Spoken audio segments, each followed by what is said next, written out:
আসসালামু আলাইকুম। কেমন আছো সবাই?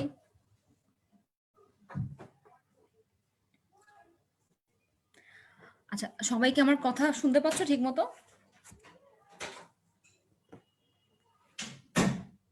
ওকে। আচ্ছা, আজকে আমরা পড়বো হচ্ছে পরিপাক ও শ্বসনের দ্বিতীয় অংশ। আমরা আগের দিন অর্ধেক অংশ পড়ছিলাম। আশা করি ওখানে কারো কোনো সমস্যা নেই। চলো আমরা আজকের পড়া শুরু করি।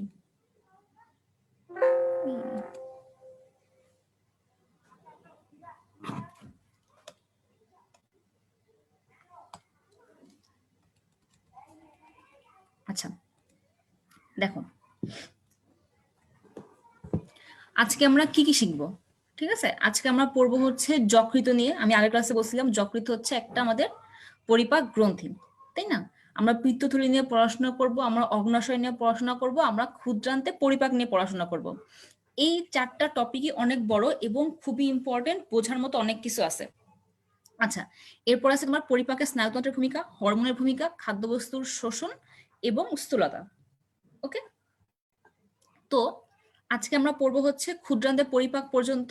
আর বাকি যে কটা টপিক আছে এটা তোমাদের নেক্সট স্টুডিনে পেয়ে যাবা, যে এটা আমরা তৃতীয় অংশে পড়বো।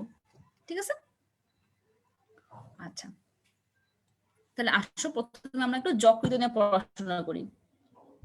যকৃতের এখানে যে কয়টা কথা লেখা আছে প্রত্যেকটা কথাই ভর্তি পরীক্ষার জন্য, এইচএসসি পরীক্ষার জন্য খুবই খুবই খুবই ইম্পর্টেন্ট।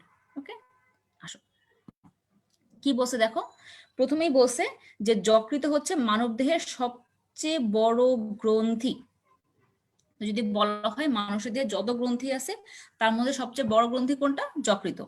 আচ্ছা, মনে রাখবা যকৃত থাকে কোথায়? ধরো এটা যে একটা মানুষ হয়, এটা হচ্ছে ডায়াফ্রাম। ডায়াফ্রামের উপরে হচ্ছে বক্ষ, ঠিক আছে, আর নিচে হচ্ছে উদর। মানে সোজা বাংলা বললে উপরে বুক, নিচে পেট। বুক আর পেটকে আলাদা করে রাখছে যে পর্দা, তার নাম হচ্ছে ডায়াফ্রাম। এই ডায়াফ্রামের ঠিক নিচেই থাকে হচ্ছে যকৃত। এবং কোন দিকে থাকে?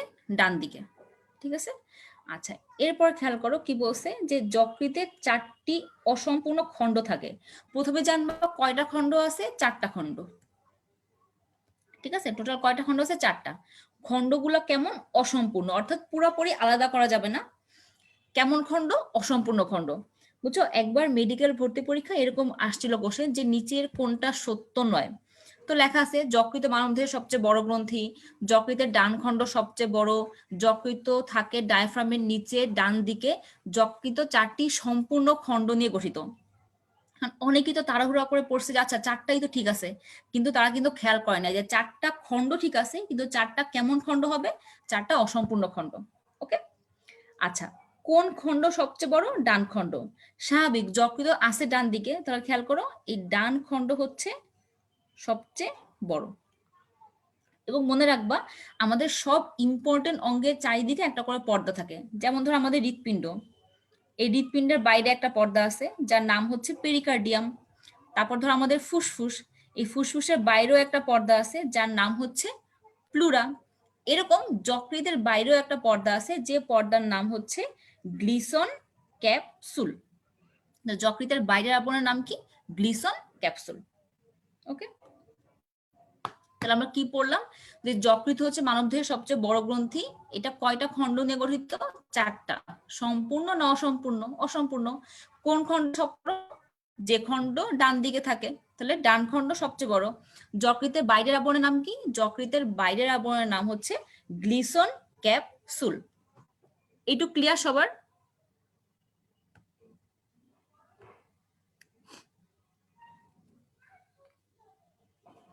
একটু ক্লিয়ার হলে বলো, তাহলে আমি পরের স্লাইডে যাই।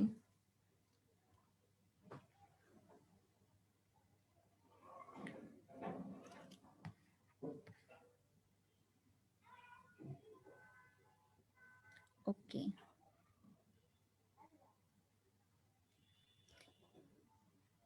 আচ্ছা আমাকে একজন প্রশ্ন করছিল যে আপু উপরের চোয়ালের ইনসিসর দাঁতগুলোর তুলনায় নিচের চোয়ালের ইনসিসর দাঁতগুলো তুলনামূলকভাবে এত বড় হয় কেন? শোনো, এটা হচ্ছে আমাদের অভিযোজনের জন্য। তুমি খেয়াল করবা, তুমি কোনো কিছু কামড়ানোর সময় কোন দাঁতটা দিয়ে প্রেসার দাও? ঠিক আছে, আমাদের খাদ্যাভ্যাস কিরকম, ঠিক ওইটার জন্যই আমাদের, এক সেকেন্ড, কে কোশ্চেনটা করছিল, অনন্ত, ঠিক আছে, ওটার জন্য আমাদের নিচের চোয়ালের ইনসিসের দাঁতগুলো একটু বড় হয়। আচ্ছা নিচেরটা বড় হয়, আচ্ছা এই স্লাইডে কার কোনো সমস্যা নাই, তাহলে আমি পরেরটাই যাই। তাহলে এবার আমাকে অ্যান্সার দাও, মানুষের যকৃতের সবচেয়ে বড় খণ্ড কোনটা, ডান, বাম, কর্ডেট না কোয়াড্রেট?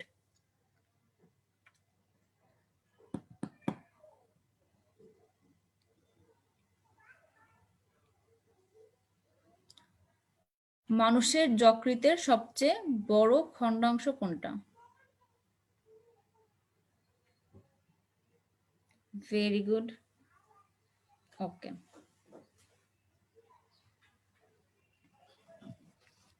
আচ্ছা এরপর আসো, এখন একটা মজার জিনিস শিখবো আমরা।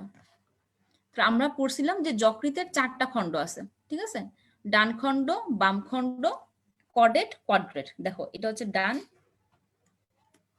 এটা হচ্ছে বাম, আমি যদি নিচের দিকে যাই তাহলে এই নীলটা হচ্ছে কর্ডেট আর এই সবুজটা হচ্ছে কোয়াড্রেট। তাহলে মোট কয়টা খণ্ড, 4টা খণ্ড, ঠিক আছে, ডান, বাম, কর্ডেট, কোয়াড্রেট।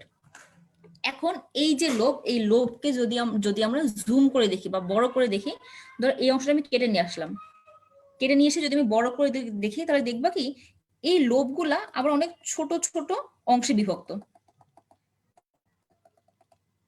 ঠিক আছে, এই যে লোভগুলা আরো ছোট ছোট অংশে বিভক্ত, একে বলা হয় লোবিউল। মনে রাখবা উল মানেই হচ্ছে ছোট, যখন লোবের সাথে উল যুক্ত করছি তার মানে লোবিউল, লোবিউল হচ্ছে লোব থেকে ছোট। যেমন দেখো আমরা কি বলি ভেইন, আর যে ভেইন গুলো আকারে অনেক ছোট তাদের বলা হয় ভেনিউল, ঠিক আছে, উল মানে হচ্ছে ছোট, তাহলে লোব হচ্ছে বড় বড়।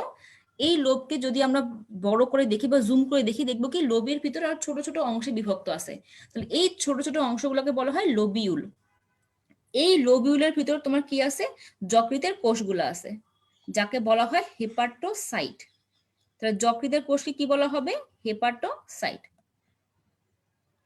তাহলে খেয়াল করে দেখো, অনেকগুলো হেপাটোসাইট মিলে একটা লোবিউল তৈরি হয়, অনেকগুলো লোবিউল মিলে একটা লোব তৈরি হয়, আর এরকম 4টা লোব মিলে আমাদের যকৃত তৈরি হয়েছে।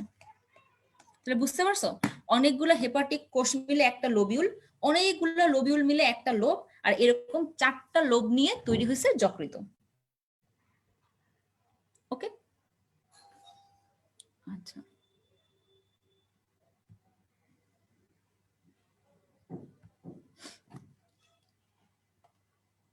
এই খেয়াল করো, তাহলে এই ছবিটা দেখলে আমরা একটু ক্লিয়ার হব।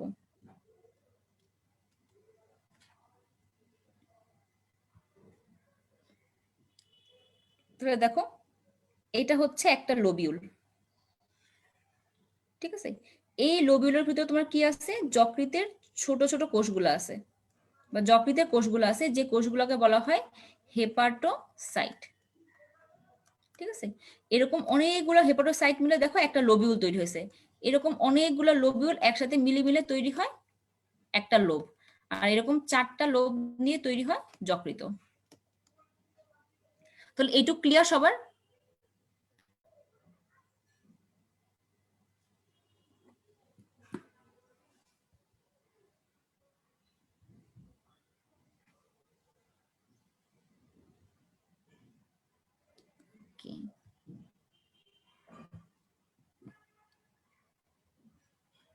এখন দেখো যকৃতের কাজ কি, এটা খুবই ইম্পর্টেন্ট, এটা একদম মনোযোগ দিয়ে শুনবা, ওকে, কারণ এটা পরীক্ষায় তোমাদের আসে।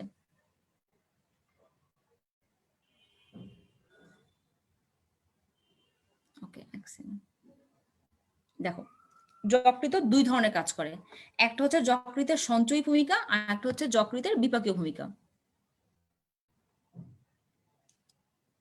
ওয়ালাইকুম আসসালাম। আচ্ছা, তো যকৃত 2 ধরনের কাজ করে, একটা হচ্ছে সঞ্চয়ী কাজ আর একটা হচ্ছে বিপাকীয় কাজ। তাহলে খেয়াল করো, প্রথমে আমরা সঞ্চয়ী কাজটা পড়ি, যে যকৃত কি কি সঞ্চয় করে রাখে। দেখো যকৃত প্রথমে কি বলছে, গ্লাইকোজেন সঞ্চয় করে, আচ্ছা, তারপরে যকৃত কি সঞ্চয় করে, রক্ত সঞ্চয় করে, ভিটামিন সঞ্চয় করে, তারপর পিত্তরস তৈরি করে, আচ্ছা লিপিড বা চর্বি ও অ্যামিনো অ্যাসিড সঞ্চয় করে, মিনারেল সঞ্চয় করে। তাহলে যকৃৎ এই জিনিসগুলো সঞ্চয় করে রাখে। ওকে, আচ্ছা তাহলে এবার আমরা পড়বো এর ভিতরে যা যা লেখা আছে, খেয়াল করে দেখো। প্রথমে বলছি কি গ্লাইকোজেন সঞ্চয়। মনে করো তোমার শরীরে গ্লুকোজের পরিমাণ বেশি হয়ে গেছে, যকৃৎ তখন চিন্তা করবে কি যে এই অতিরিক্ত গ্লুকোজ যদি রক্তে ঘোরাঘুরি করে সেটা তোমার শরীরের জন্য খারাপ, তখন যকৃৎ করবে কি এই গ্লুকোজটাকে সঞ্চয় করে রাখতে যাবে।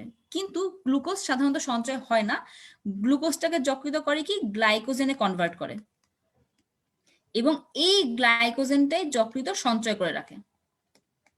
ঠিক আছে, তাহলে যকৃৎ কি সঞ্চয় করে রাখতেছে? গ্লাইকোজেন। তাহলে আমরা যে কার্বোহাইড্রেট জাতীয় খাবার খাই, যেখান থেকে পরিপাকের শেষে তৈরি হবে গ্লুকোজ, এই গ্লুকোজ যদি বেশি পরিমাণে থাকে তখন যকৃৎ করে কি এই গ্লুকোজটাকে গ্লাইকোজেনে বানায়, সেই গ্লাইকোজেনটাকে যকৃৎ সঞ্চয় করে রাখে। ওকে, আচ্ছা এরপর কি সঞ্চয় করে? রক্ত সঞ্চয় করে। তারপর কি সঞ্চয় করে? ভিটামিন সঞ্চয় করে। আচ্ছা ভিটামিন থেকে যেটা আমাদের জানতে হবে যে, আচ্ছা বলতো ভিটামিন কয় প্রকার? কে বলতে পারবা?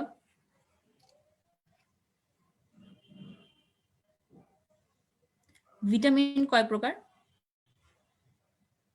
আচ্ছা আমাকেও জিজ্ঞেস করছিল কাফার কোষ কি, আমি যকৃতের বিপাকীয় ভূমিকা যখন পড়াবো তখন পড়াই দিব। ওকে, আচ্ছা ভিটামিন কয় প্রকার শুনলে আমাদের মাথায় আসে 6 প্রকার, কিন্তু আসলে ভিটামিন কিন্তু 2 প্রকার। এটা কিন্তু ভর্তি পরীক্ষায় আসে, ইন্টার অবজেক্টিভও আসে। অপশনের শুরুতেই 6 থাকে আর সবাই 6 দাগায় দিয়ে আসে। খেয়াল রাখবা ভিটামিন 2 প্রকার, একটা হচ্ছে পানিতে দ্রবণীয় আর একটা হচ্ছে চর্বিতে দ্রবণীয়। ওকে, তাহলে ভিটামিন কয় প্রকার? 2 প্রকার, একটা হচ্ছে পানিতে দ্রবণীয় আর একটা হচ্ছে চর্বিতে দ্রবণীয়। এখন ভিটামিন টোটাল আছে 6টা, vitamin A, B, C, D, E আর কে। ঠিক আছে, এই 6টা ভিটামিনের মধ্যে 2টা হচ্ছে পানিতে দ্রবণীয়। আমরা কিভাবে মনে রাখবো? আমরা মনে রাখবো ডাব্লিউ বি সি। ডাব্লিউ দিয়ে হচ্ছে ওয়াটার, ওয়াটার মানে হচ্ছে পানি। তাহলে পানিতে দ্রবণীয় কারা? ভিটামিন বি আর ভিটামিন সি। তাহলে বাকি থাকলো কে? এ, ডি, ই আর কে। তাহলে এই এ, ডি, ই কে, এই অ্যাডেক, এই 4টা হচ্ছে চর্বিতে দ্রবণীয়। তাহলে বোঝা গেছে? তাহলে ভিটামিন সঞ্চয়, কি কি ভিটামিন সঞ্চয় করে? এই ভিটামিনগুলো সঞ্চয় করে রাখে। কিন্তু এখান থেকে আমাদের মেইনলি জানতে হবে যে ভিটামিন কয় প্রকার? 2 প্রকার, একটা হচ্ছে পানিতে দ্রবণীয় আর একটা হচ্ছে চর্বিতে দ্রবণীয়। পানিতে দ্রবণীয় কারা? আমরা মনে রাখবো ডাব্লিউ বি সি। তাহলে ডাব্লিউ দিয়ে হচ্ছে ওয়াটার, ওয়াটার মানে পানি, তাহলে পানিতে দ্রবণীয় কারা? বি আর সি। তাহলে বাকি থাকলো কে? এ, ডি, ই কে। তাহলে এই 4টা হচ্ছে চর্বিতে দ্রবণীয়। ওকে, মনে থাকবে এটা, এটা কিন্তু আর ভুল করা যাবে না। আচ্ছা এরপরে কি আছে? পিত্তরস তৈরি। মনে রাখবা আমরা পিত্তরস শুনলেই মনে করি পিত্তথলি, পিত্তথলি, কিন্তু আসলে এই যে পিত্তরস, এই পিত্তরস তৈরি করে কে? পিত্তরস তৈরি করে হচ্ছে যকৃৎ। তো যদি পরীক্ষায় আসে পিত্তরস তৈরি করে কে, অ্যান্সার কি হবে? যকৃৎ। এবং আমাদের যকৃতের নিচে একটা থলি লাগানো আছে যার নাম হচ্ছে পিত্তথলি। তাহলে পিত্তরস যকৃতে তৈরি হয়, তৈরি হয়ে এই পিত্তথলিতে এসে জমা থাকে। ওকে, আচ্ছা এরপর কি? লিপিড বা চর্বি ও অ্যামিনো অ্যাসিড সঞ্চয়। তাহলে আমরা যে লিপিডটা খাই বা আমরা যে প্রোটিনটা খাই সেটাও যদি অতিরিক্ত পরিমাণে থাকে সেটা কোথায় জমা হবে? সেটা যকৃতে জমা হবে। ঠিক আছে, আচ্ছা মিনারেল সঞ্চয়। এবং মনে রাখবা যে আমাদের যেসব মিনারেল শরীরের ভিতর তৈরি হয়, অনেক সময় হয় কি লোহিত রক্তকণিকা যখন ভাঙে, সেই ভাঙার পরে তোমার কি তৈরি হবে? হিম আর গ্লোবিন তৈরি হবে। তারপর সেই হিম থেকে তোমার ফেরিটিন আসবে, এটা আমি পরে আবার বলবো। এভাবে বিভিন্ন মিনারেল আমাদের শরীরের ভিতরেও তৈরি হয়। তাহলে এই মিনারেল বা এই খনিজ পদার্থগুলো কোথায় জমা থাকবে? এগুলো সবাই জমা থাকবে তোমার হচ্ছে যকৃতে। ওকে, আচ্ছা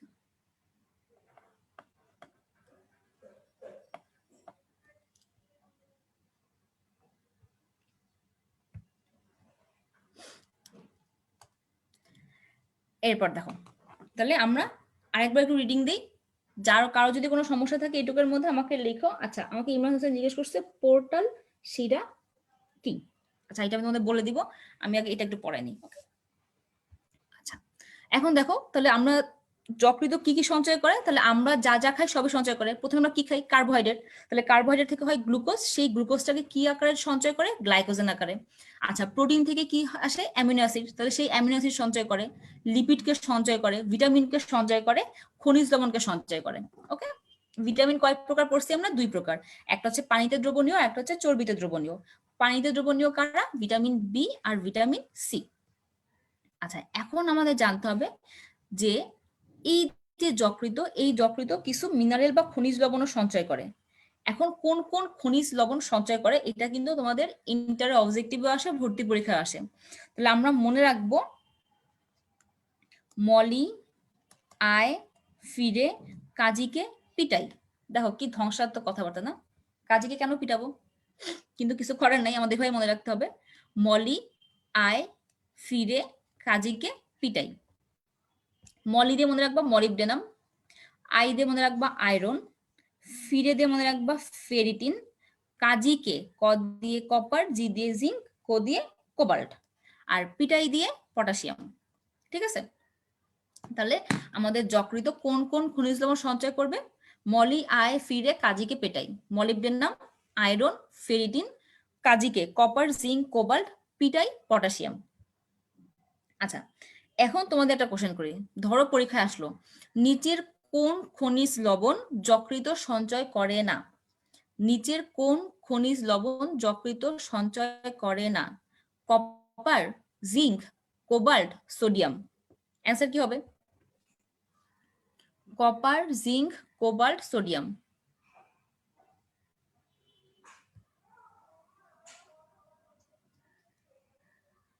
very good Ananta, Ayan. Okay, দেখছো এভাবে কিন্তু পরীক্ষায় কোশ্চেন আসবে এবং তখন কিন্তু পারতে হবে।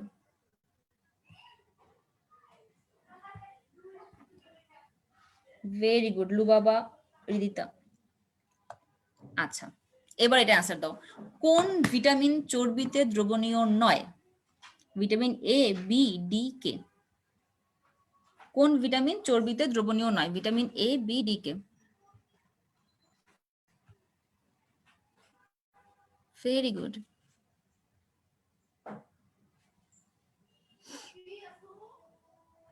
Sadia Sara, very good. Sarjil Rahman, very good. দেখছো, তাহলে আমরা পরীক্ষা এগুলো আসলে ইনশাল্লাহ পারবো।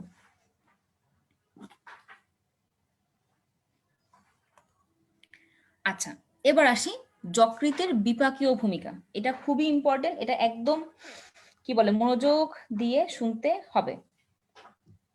ওকে, আচ্ছা, প্রথমে আসি শর্করা বিপাক।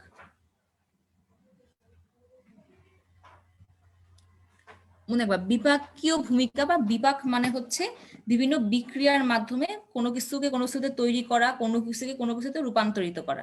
ঠিক আছে, এখন প্রথমে শর্করা বিপাক। তাহলে শর্করা মানে আমরা কি জানি যে শর্করা সাধারণত পরিপাক হয়ে কি তৈরি করবে? গ্লুকোজ। আচ্ছা, এখন মনে করো তোমার কোনো একটা কাজিনের বিয়ে বা কোনো একটা কারো বার্থডে, তুমি গেছো যে অনেক খাওয়া দাওয়া করছো, এত বেশি খাওয়া দাওয়া করছো যে তোমার শরীরে এখন অনেক, ধর কাচ্চি টাচ্চি খাইছো, তাহলে অনেক কার্বোহাইড্রেট, তাহলে অনেক কার্বোহাইড্রেট থেকে পরিপাক হয়ে তোমার বডিতে এখন অনেক গ্লুকোজ। এখন আমি কি বলছিলাম যে রক্তে গ্লুকোজ বেড়ে গেলে সেটা আমাদের জন্য সমস্যা করে, তো যকৃত কি যাবে? সেই গ্লুকোজটাকে জমা রাখতে। আচ্ছা, কিন্তু গ্লুকোজ আকারে সাধারণত জমা রাখতে পারে না, তখন যকৃতের করতে হয় কি? এই গ্লুকোজটাকে গ্লাইকোজেনে কনভার্ট করতে হয়, অর্থাৎ গ্লুকোজ থেকে তৈরি করবে কি? গ্লাইকোজেন। তাই দেখো, এই যে গ্লুকোজ থেকে গ্লাইকোজেন তৈরি হইলো, এই প্রক্রিয়াটাকে বলা হয় গ্লাইকোজেনেসিস। জেনেসিস মানে হচ্ছে তৈরি হওয়া, জেনেসিস মানে কি? তৈরি হওয়া। তাহলে যেহেতু গ্লাইকোজেন তৈরি হচ্ছে, এই কারণে এই প্রক্রিয়ার নাম গ্লাইকোজেনেসিস। ওকে, তাহলে গ্লুকোজ থেকে গ্লাইকোজেন তৈরি, এই প্রক্রিয়ার নাম কি? গ্লাইকোজেনেসিস। এবং এই প্রক্রিয়ায় একটা হরমোন সাহায্য করে, যে হরমোনটার নাম হচ্ছে ইনসুলিন। এবার একটু খেয়াল করে দেখো তো, যারা ডায়াবেটিস রোগী অর্থাৎ যাদের ইনসুলিন নাই, তাদের শরীরে কি গ্লুকোজটা গ্লাইকোজেনে কনভার্ট হতে পারবে? পারবে না। তখন কি হয়, তাদের রক্তে এই গ্লুকোজের পরিমাণ বেশিই থাকে এবং এই রোগটাকে আমরা কিন্তু বলি ডায়াবেটিস। ওকে, ইনসুলিনের কাজ কি? গ্লুকোজকে গ্লাইকোজেনে কনভার্ট করা। যাদের ইনসুলিন নাই তাদের গ্লুকোজ গ্লাইকোজেনে কনভার্ট হয় না, তাদের রক্তে গ্লুকোজের পরিমাণ বেশিই থাকে। ঠিক আছে, আচ্ছা, কিন্তু এই যে গ্লাইকোজেনেসিস এই প্রক্রিয়াটা কোথায় হচ্ছে? যকৃতে হচ্ছে। তাহলে গ্লাইকোজেনেসিস মানে কি? গ্লাইকোজেন তৈরি হওয়া। ওকে, আচ্ছা, এরপরে কি বলছে দেখো, গ্লাইকোলাইসিস। গ্লাইকোলাইসিসটা আমরা পরে পড়বো, আগে আমরা পড়বো গ্লুকোনিওজেনেসিস। এখন মনে করো তুমি চিন্তা করছো যে না তুমি ডায়েট টায়েট করবা, তুমি খাওয়া দাওয়া করবা না, তো তুমি করলে কি, খাওয়া দাওয়া ছেড়ে দিলা, তখন কি হবে, তোমার শরীরে গ্লুকোজের পরিমাণ কমে যাবে, তাই না? আচ্ছা, এখন মনে রাখবা আমাদের ব্রেনের জন্য তো গ্লুকোজ দরকার বা আমাদের বডির জন্য গ্লুকোজ দরকার। তখন আমাদের বডি চিন্তা করবে কি, যকৃত চিন্তা করবে যে ঠিক আছে তুমি তো খাচ্ছ না, গ্লুকোজ আমাকে দিচ্ছ না, আমি গ্লুকোজ তৈরি করে নিব। তখন সে করবে কি, আমাদের শরীরে যেসব নন কার্বোহাইড্রেট উৎস আছে, অর্থাৎ প্রোটিন আছে, তুমি তো কার্বোহাইড্রেট খাচ্ছ না, তো কার্বোহাইড্রেট থেকে তো সে গ্লুকোজ তৈরি করতে পারতেছে না। তো ধরো প্রোটিন আছে, লিপিড আছে, যকৃত করবে কি, এই প্রোটিন আর লিপিড থেকে নতুন করে গ্লুকোজ তৈরি করবে। তাহলে এই যে প্রোটিন আর লিপিড থেকে গ্লুকোজ তৈরি করলো, এই প্রক্রিয়াটাকে বলা হয় গ্লুকোনিওজেনেসিস। দেখো, জেনেসিস মানে তৈরি হওয়া, যেহেতু গ্লুকোজ তৈরি করতেছে এই কারণে প্রক্রিয়ার নাম হচ্ছে গ্লুকোনিওজেনেসিস। নিও মানে হচ্ছে নতুন, নতুন করে গ্লুকোজ তৈরি করলো, এই কারণে প্রক্রিয়ার নাম কি, গ্লুকোনিওজেনেসিস। আচ্ছা, এখন গ্লাইকোলাইসিস কি? পেশল মানে হচ্ছে যেখানে তোমার মাংসপেশি আছে, ঠিক আছে, এটা হচ্ছে পেশল। গ্লাইকোলাইসিস কি? মনে করো আমাদের বডিতে যে গ্লুকোজ আছে, এই গ্লুকোজ থেকে এটিপি বা শক্তি তৈরি করার জন্য গ্লুকোজটাকে প্রথমে ভাঙা হয়। এই গ্লুকোজটাকে ভেঙে যে এটিপি বা শক্তি তৈরির প্রক্রিয়াটা হয় সেটাকে বলা হয় গ্লাইকোলাইসিস, শ্বসনের প্রথম ধাপ। ওকে, তাহলে আমাকে বলো এই তিনটা টার্মের ভিতর আর কারো কোনো কনফিউশন কি আছে? এই তিনটা টার্ম কি সবার ক্লিয়ার? যদি ক্লিয়ার হয় বলো আপু ক্লিয়ার, তাহলে আমি পরের স্লাইডে যাব।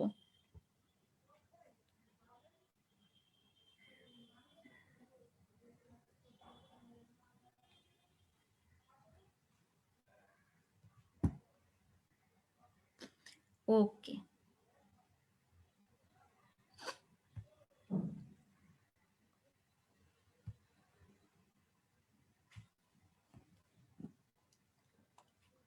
এবার আসো প্রোটিন বিপাক। এটাও ইম্পর্টেন্ট, মনোযোগ দিয়ে শুনবা। ওকে, আচ্ছা, তাহলে আমরা জানি কি জানো, প্রোটিন,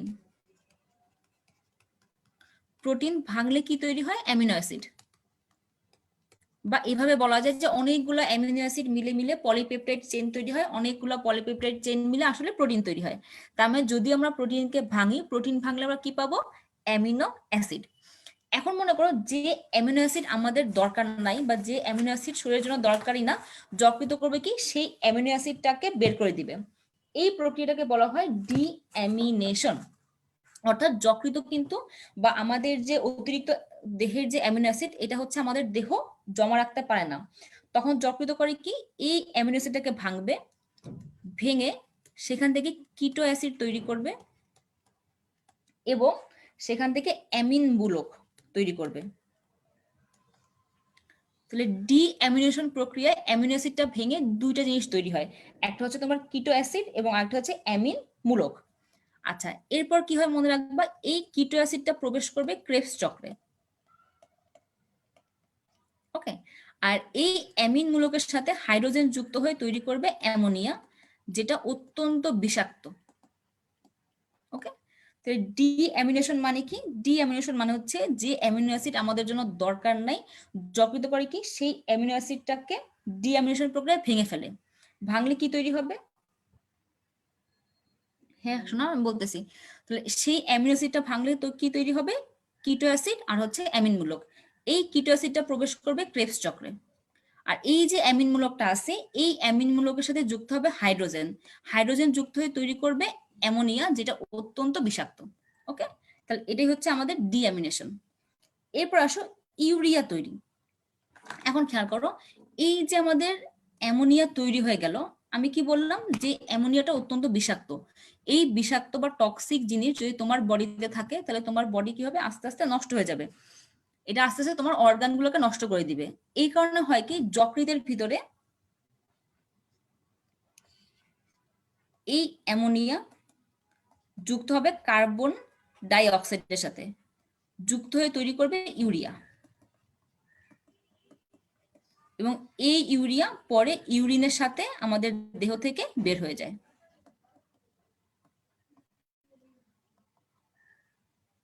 ওকে, তাহলে খেয়াল করো, এই যে বিষাক্ত অ্যামোনিয়াটা তৈরি হয়েছিল, সেই অ্যামোনিয়াটা কি করছে, কার্বন ডাই অক্সাইডের সাথে যুক্ত হইলো, যুক্ত হয়ে তোমার কি তৈরি হইলো, ইউরিয়া। ঠিক আছে, তাহলে ইউরিয়া কোথায় তৈরি হয়, অ্যান্সার কি হবে, যকৃতে। অনেকে ইউরিয়া শুনে মনে করে ইউরিন, তাহলে মনে হয় কিডনি, কিন্তু আসলে না। ইউরিয়া কোথায় তৈরি হচ্ছে, যকৃতে। এই যে চক্রের মাধ্যমে ইউরিয়া তৈরি হলো, এই চক্রটাকে বলা হয় অর্নিথিন চক্র। তাহলে পরীক্ষায় 3টা কোশ্চেন আসতে পারে। এক হচ্ছে অর্নিথিন চক্রের মাধ্যমে কি তৈরি হয়, অ্যান্সার কি হবে, ইউরিয়া। আচ্ছা, আরেকটা আসতে পারে যে অর্নিথিন চক্রের মাধ্যমে ইউরিয়া কোথায় তৈরি হয়, অ্যান্সার কি হবে, যকৃত। ওকে, আচ্ছা, এরপর আসো প্লাজমা প্রোটিন সংশ্লেষ। আচ্ছা, প্লাজমা কি, আমরা কিন্তু সবাই জানি যে আমাদের রক্তকে 2 অংশে ভাগ করা যায়, একটা হচ্ছে রক্তরস বা প্লাজমা, আর একটা হচ্ছে রক্তকণিকা। তো এই যে রক্তরস বা প্লাজমা, এই প্লাজমার ভিতরে কিছু প্রোটিন থাকে, অ্যালবুমিন, গ্লোবিউলিন, তারপর ফিব্রিনোজেন, প্রোথ্রম্বিন। তাহলে এই যে প্রোটিনগুলা, এই প্রোটিনগুলো কোত্থেকে আসতেছে, মনে রাখবা এই প্রোটিনগুলো তৈরি করে কে, যকৃত। তাহলে প্লাজমা প্রোটিন সংশ্লেষ কোথায় হয়, অ্যান্সার কি হবে, যকৃত।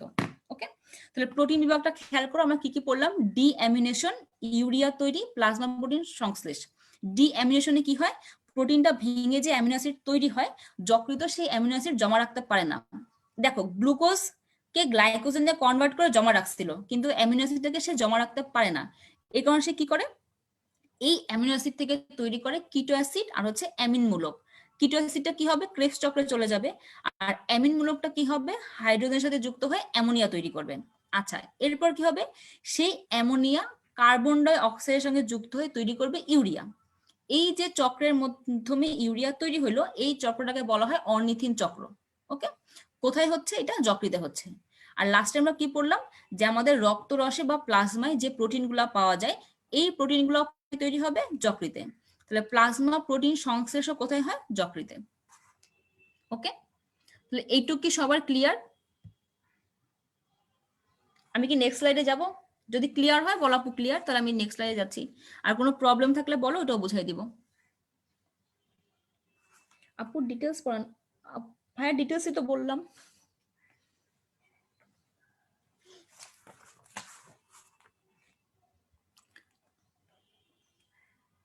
একটু ক্লিয়ার সবার?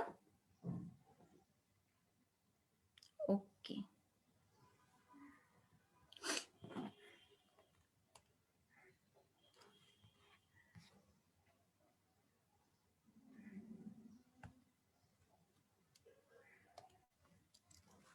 আচ্ছা, এরপর কি বলছে, তাহলে আমরা যা যা খাই সবই তো বিপাক হবে, এভাবে তোমার ফ্যাটও বিপাক হয়। আচ্ছা, ফ্যাট বিপাকের মধ্যে যেটা জানতে হবে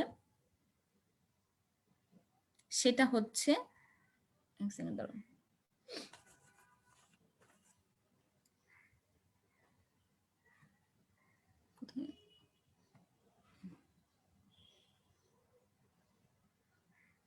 আচ্ছা, ট্রান্সফেরিন হচ্ছে এক প্রকার প্লাজমা প্রোটিন। আর রক্ততঞ্চন ফ্যাক্টর কি, আমি তোমাদের বলতেছি। মনে করো আমাদের যখন হাত পা কেটে যায়, তখন কি হয়, সেখান থেকে ব্লিডিং হয়। তারপর তুমি যদি হাতটা একটু চেপে ধরে রাখো, তখন দেখবে কি আস্তে আস্তে সেই রক্ত পড়া বন্ধ হয়ে গেছে। তাহলে এই রক্তপাত বন্ধ হওয়ার জন্য ওখানে একটা জালের মতো অংশ তৈরি হয়। সেই জালগুলা তৈরি করতে কতগুলো ফ্যাক্টর লাগে, কতগুলো প্রোটিন লাগে, তাদেরকে বলা হয় রক্ততঞ্চন ফ্যাক্টর বা ক্লটিং ফ্যাক্টর। এই ফ্যাক্টরগুলো এক প্রকার প্রোটিন। এই প্রোটিনগুলো তোমার তৈরি হবে কোথায়, যকৃতে। ঠিক আছে, আচ্ছা, ফ্যাট বিপাক কি, মনে করো আমরা যে লিপিডটা খাই, সেই লিপিড ভেঙে কি তৈরি হয়, ফ্যাটি অ্যাসিড আর হচ্ছে গ্লিসারল, তাই না? আচ্ছা, তো কি হয় মনে করো যখন তুমি না খেয়ে আসো, ধরো তুমি খাচ্ছ না, তোমার বডিতে কি নাই, গ্লুকোজ একদম কমে গেছে, তখন যকৃৎ কি চিন্তা করবে যে আচ্ছা ঠিক আছে আমার তো বডিতে গ্লুকোজ নাই, এখন আমাদের গ্লুকোজ লাগবে। তখন যকৃৎ করে কি, ওই যে বললাম প্রোটিন আর লিপিড থেকে নতুন করে গ্লুকোজ তৈরি করে, তাই না? তো মনে রাখবা লিপিডের আসলে এই যে গ্লিসারলটা আছে না, এই গ্লিসারল থেকেই তোমার হচ্ছে যকৃৎ নতুন করে গ্লুকোজ তৈরি করে। তাহলে এই যে গ্লিসারল থেকে গ্লুকোজ তৈরি করতেছে, এই প্রক্রিয়াটার নাম কি জানো? ওই যে গ্লুকোনিওজেনেসিস। কারণ কি তৈরি হচ্ছে, গ্লুকোজ তৈরি হচ্ছে, নতুন করে তৈরি হচ্ছে, এই কারণে এই প্রক্রিয়ার নাম গ্লুকোনিওজেনেসিস। আচ্ছা, এরপর আমরা পড়বো কি আরবিসি উৎপাদন ও ভাঙন। দেখো আরবিসির ভাঙন যকৃতে হয়, উৎপাদন কিভাবে যকৃতে হয় এটা আমরা বলতেছি। আমরা কিন্তু নর্মালি কি জানি যে যে কোনো রক্তকণিকা তৈরি হয় কোথায়, অস্থিমজ্জায়, তাই না? বড় বড় অস্থির অস্থিমজ্জায় রক্তকণিকা তৈরি হয়। এখন আরবিসি উৎপাদন তাহলে যকৃতে কিভাবে হয়?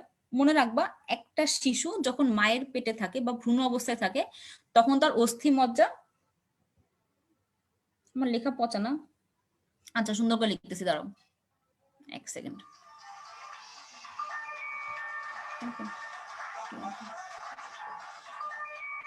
আচ্ছা এবার সুন্দর করে লিখতেছি, দেখো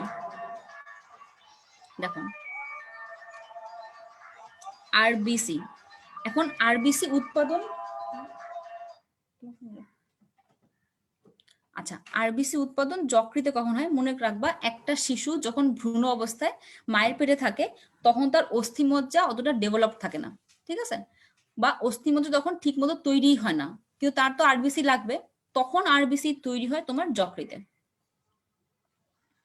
ঠিক আছে? তাহলে আরবিসি কখন তোমার যকৃতে তৈরি হবে? শিশুদের দেহে তখন বা যতক্ষণ পর্যন্ত তোমার অস্থিমজ্জা ডেভেলপ না থাকে ততক্ষণ পর্যন্ত আরবিসি যকৃতে তৈরি হয়। এরপর যকৃতের কাজ কি হয়? এরপর যকৃতের কাজ হয় এই আরবিসি ভাঙা। এখন আসো, আমাকে একজন জিজ্ঞেস করছিল কাফার সেল কি, আমি এখন অ্যান্সার দিতেছি। দেখো পরেরটা কি বলছে, হিমোগ্লোবিনের ভাঙন। মনে রাখবা আমরা জানি যে আরবিসির আয়ু হচ্ছে 120 দিন বা 4 মাস। এই 4 মাস বা 20 দিন পর আরবিসি করে কি যকৃতে প্রবেশ করে। তো যকৃতে প্রবেশ করলে যকৃতের ভিতরে কিছু কোষ আছে, ম্যাক্রোফেজ আছে, ঠিক আছে? তোমরা যখন পড়বা যে লোহিত রক্তকণিকা, শ্বেত রক্তকণিকা, অনুচক্রিকা, এই শ্বেত রক্তকণিকার মধ্যে এক প্রকার কণিকার নাম হচ্ছে ম্যাক্রোফেজ। তো এই ম্যাক্রোফেজের এক এক জায়গায় এক এক রকম নাম হয়। তো এই ম্যাক্রোফেজ যখন যকৃতে থাকে তখন তাকে আমরা বলি কাফার সেল বা কাফার কোষ। ওকে, আচ্ছা আমাকে কোশ্চেন করছে গ্লুকোনিওজেনেসিস কোনটা ফ্যাটের জন্য আর কোনটা শর্করার জন্য, বুঝবো কিভাবে? আপু এটা বুঝতে হবে না, তুমি শুধু জানবা যে গ্লুকোনিওজেনেসিস মানে কি, যে প্রোটিন বা ফ্যাট থেকে যদি নতুন করে গ্লুকোজ তৈরি করা হয় ওটাকে বলা হয় গ্লুকোনিওজেনেসিস। ওকে, আচ্ছা যেটা বলতেছিলাম যে তাহলে যকৃতের যে ম্যাক্রোফেজ, সেই যকৃতের ম্যাক্রোফেজকে বলা হয় কাফার কোষ। তো হয় কি, আরবিসি যখন যকৃতে প্রবেশ করে 4 মাস পর বা 120 দিন পর, তখন এই কাফার কোষগুলা আরবিসিটাকে ভেঙে ফেলে। ভাঙলে কি তৈরি হবে? ভাঙলে হয় কি, আরবিসি যখন ভেঙে গেল বা মরে গেল, তখন আরবিসির ভিতরে কি থাকে, হিমোগ্লোবিন থাকে, তখন আরবিসির ভিতর থেকে এই হিমোগ্লোবিনটা বের হয়ে আসবে। ওকে, আচ্ছা এখন আমরা কি জানি, হিমোগ্লোবিনের দুইটা অংশ, একটা হচ্ছে হিম আর একটা হচ্ছে গ্লোবিন। তাহলে হিমোগ্লোবিন ভেঙে হিম আর গ্লোবিন আলাদা হয়ে যাবে। আচ্ছা, গ্লোবিন হচ্ছে প্রোটিন, তাহলে গ্লোবিন করবে কি, নিজের যে অ্যামিনো অ্যাসিডটা সেই অ্যামিনো অ্যাসিড তৈরি করে রক্তের সাথে মিশে যাবে। বাকি থাকলো কে, হিম। আমরা জানি হিমের ভিতরে কি থাকে, আয়রন থাকে। হিমের ভিতর কি থাকে, আয়রন থাকে। তো হিম থেকে এই আয়রন অংশটা বের হয়ে যাবে। তাহলে বাকি যে অংশটা থাকবে সেই অংশটা তৈরি করবে বিলিভার্ডিন নামে একটা রঞ্জক পদার্থ। রঞ্জক মানে যার রং আছে। এই বিলিভার্ডিনের রং হচ্ছে সবুজ। এরপর কি হবে, এই বিলিভার্ডিন থেকে তৈরি হবে বিলিরুবিন। এই বিলিরুবিনের রং হচ্ছে হলুদ, ঠিক আছে? যখন কারো জন্ডিস হয় তখন কিন্তু তোমার দেখবা তার শরীরে বিলিরুবিন বেড়ে যায়, এই কারণে তার রং কি হয়ে যায়, চোখের রং দেখবা হলুদ হয়ে যায়। ওকে, তাহলে দেখো আবার খেয়াল করো, হিমোগ্লোবিনের ভাঙনে আমরা কি পড়লাম, যে লোহিত রক্তকণিকার আয়ু হচ্ছে 120 দিন বা 4 মাস। তাহলে এই 120 দিন বা 4 মাস পরে লোহিত রক্তকণিকা যকৃতে যখন প্রবেশ করে, তখন যকৃতের যে ম্যাক্রোফেজ, যাকে আমরা কাফার কোষ বলি, এই কাফার কোষগুলো লোহিত রক্তকণিকাকে খেয়ে ফেলে। খেয়ে ফেললে কি হয়, লোহিত রক্তকণিকা মরে যায় এবং ভেঙে যায়। ভাঙলে কি হবে, ভিতর থেকে হিমোগ্লোবিন বের হয়ে আসবে। আচ্ছা, হিমোগ্লোবিনের দুইটা অংশ, হিম আর গ্লোবিন। গ্লোবিন হচ্ছে প্রোটিন, তাহলে গ্লোবিন করবে কি, নিজের অ্যামিনো অ্যাসিডে কনভার্ট হয়ে রক্তে চলে যাবে। বাকি থাকলো কে, হিম। এই হিমের ভিতর আয়রন আছে, তাহলে হিম থেকে আয়রন অংশটা বের হয়ে আসবে। বের হয়ে আসলে বাকি যে অংশটুক থাকলো, সেই অংশটুক তৈরি করে বিলিভার্ডিন। এর রং হচ্ছে সবুজ। এই বিলিভার্ডিন থেকে এরপরে তৈরি হবে বিলিরুবিন। এই বিলিরুবিনের রং হচ্ছে হলুদ। ওকে, একটু ক্লিয়ার সবার?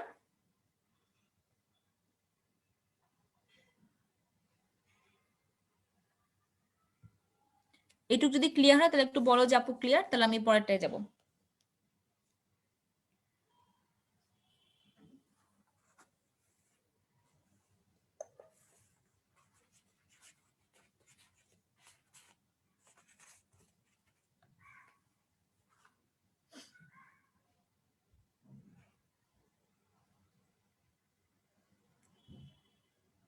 ওকে,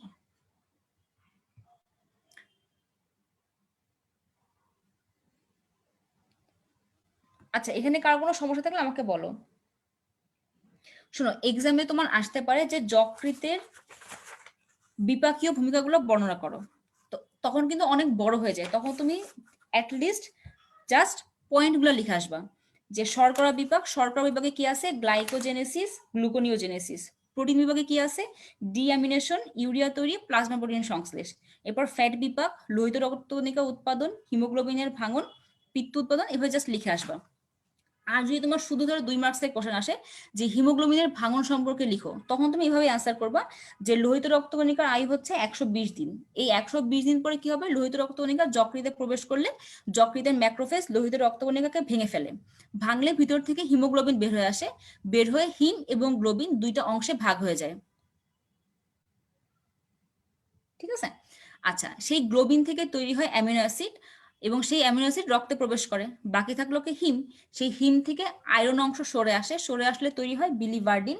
সেই বিলিভার্ডিন থেকে তৈরি হয় বিলিরুবিন। ওকে, আচ্ছা, আমাকে যে জিজ্ঞেস করছে বিলিরুবিন কেন তৈরি হয়, কেন তৈরি হয় ঠিক না, মনে করো যেটা হিম, এই হিম থেকে আয়রন সরে আসলে বাকি যে অংশটুক থাকে, সেই অংশটুককেই বলা হয় বিলিভার্ডিন। ওকে, এবং এই বিলিভার্ডিন থেকে পরে তৈরি হবে বিলিরুবিন। এটা তৈরি হওয়ার একটা ইম্পর্টেন্স হচ্ছে,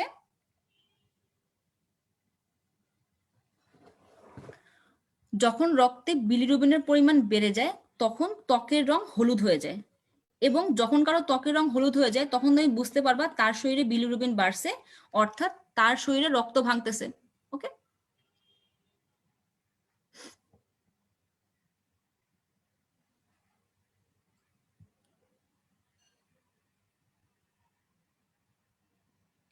আচ্ছা, যকৃতের ভিতরের কোষগুলোর নাম হচ্ছে হেপাটোসাইট। ওকে, ওকে, আচ্ছা, এরপর আসো পিত্ত উৎপাদন। তাহলে আমরা আগেই বলে আসছি যে পিত্ত কোথায় তৈরি হয়, যকৃতে। যকৃতে যে কোষগুলো আছে তাকে বলা হয় হেপাটোসাইট। তাহলে এই হেপাটোসাইটের ভিতরে তোমার কি তৈরি হয়, পিত্ত তৈরি হয়।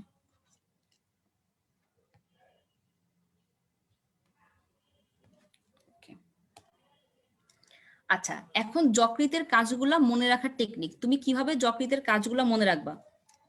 যদি পরীক্ষায় আসে যে যকৃতের বিপাকীয় ভূমিকাগুলো লিখো, তখন তো তোমার লিখে আসতে হবে, তাই না? তাহলে আমরা একটু মনে রাখবো কিভাবে। প্রথমে মনে রাখবা কাপল, এই কাপল সেই কাপল না। ক দিয়ে মনে রাখবা কার্বোহাইড্রেট বিপাক, প দিয়ে প্রোটিন বিপাক, ল দিয়ে লিপিড বিপাক। আর আমরা মনে রাখবো বি ডি এইচ। বিডি বাংলাদেশের শর্ট ফর্ম বিডি মনে থাকবে, আর লাস্টে এইচ মনে রাখবা। দেখো, বি দিয়ে হচ্ছে বাইল প্রোডাকশন, অর্থাৎ বাইল বা পিত্ত তৈরি করে। একটা হচ্ছে ব্লাড ক্লিনলিনেস, মানে রক্তকে পরিষ্কার রাখে। তোমার রক্তে যদি কোনো দূষিত পদার্থ থাকে, যকৃত করবে কি, সেই দূষিত পদার্থকে বের করে দিবে। ঠিক আছে? ডি দিয়ে মনে রাখবা ডিটক্সিফিকেশন, অর্থাৎ টক্সিন বা বিষ অপসারণ করে। এইচ দিয়ে মনে রাখবা হিমোগ্লোবিনের ব্রেকডাউন অর্থাৎ হিমোগ্লোবিন ভাঙন। এইচ দিয়ে মনে রাখবা হরমোন ব্রেকডাউন অর্থাৎ হরমোনের ভাঙন।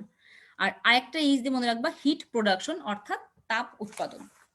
ওকে, তাহলে এই বাকি পয়েন্টগুলো তো ইম্পর্টেন্ট না, খালি একটা জিনিস অবজেক্টিভে প্রচুর আসে, এটা আমি একটু পড়াই দিই। দেখো, হরমোনের যে ভাঙন, মনে রাখবা আমাদের শরীরে যত হরমোন আছে তারা সবাই কম বেশি যকৃতেই ভাঙে। ওকে, তো এর মধ্যে দুইটা হরমোন আছে যারা খুব দ্রুত ভাঙে, একটা হচ্ছে অ্যালডোস্টেরন আর একটা হচ্ছে টেস্টোস্টেরন। আমরা মনে রাখবো অ্যাট দিয়ে। তাহলে কোন দুইটা হরমোন খুব দ্রুত ভাঙবে? একটা হচ্ছে এ দিয়ে অ্যালডোস্টেরন আর টি দিয়ে টেস্টোস্টেরন। পরীক্ষায় আসে নিচের কোন হরমোনটি দ্রুত ভাঙে, অ্যালডোস্টেরন আরো বাকি তিনটা হরমোনের নাম দিয়ে দিবে। তাহলে খেয়াল রাখবা যকৃতে দুইটা হরমোন দ্রুত ভাঙে, একটা হচ্ছে অ্যালডোস্টেরন আর একটা হচ্ছে টেস্টোস্টেরন।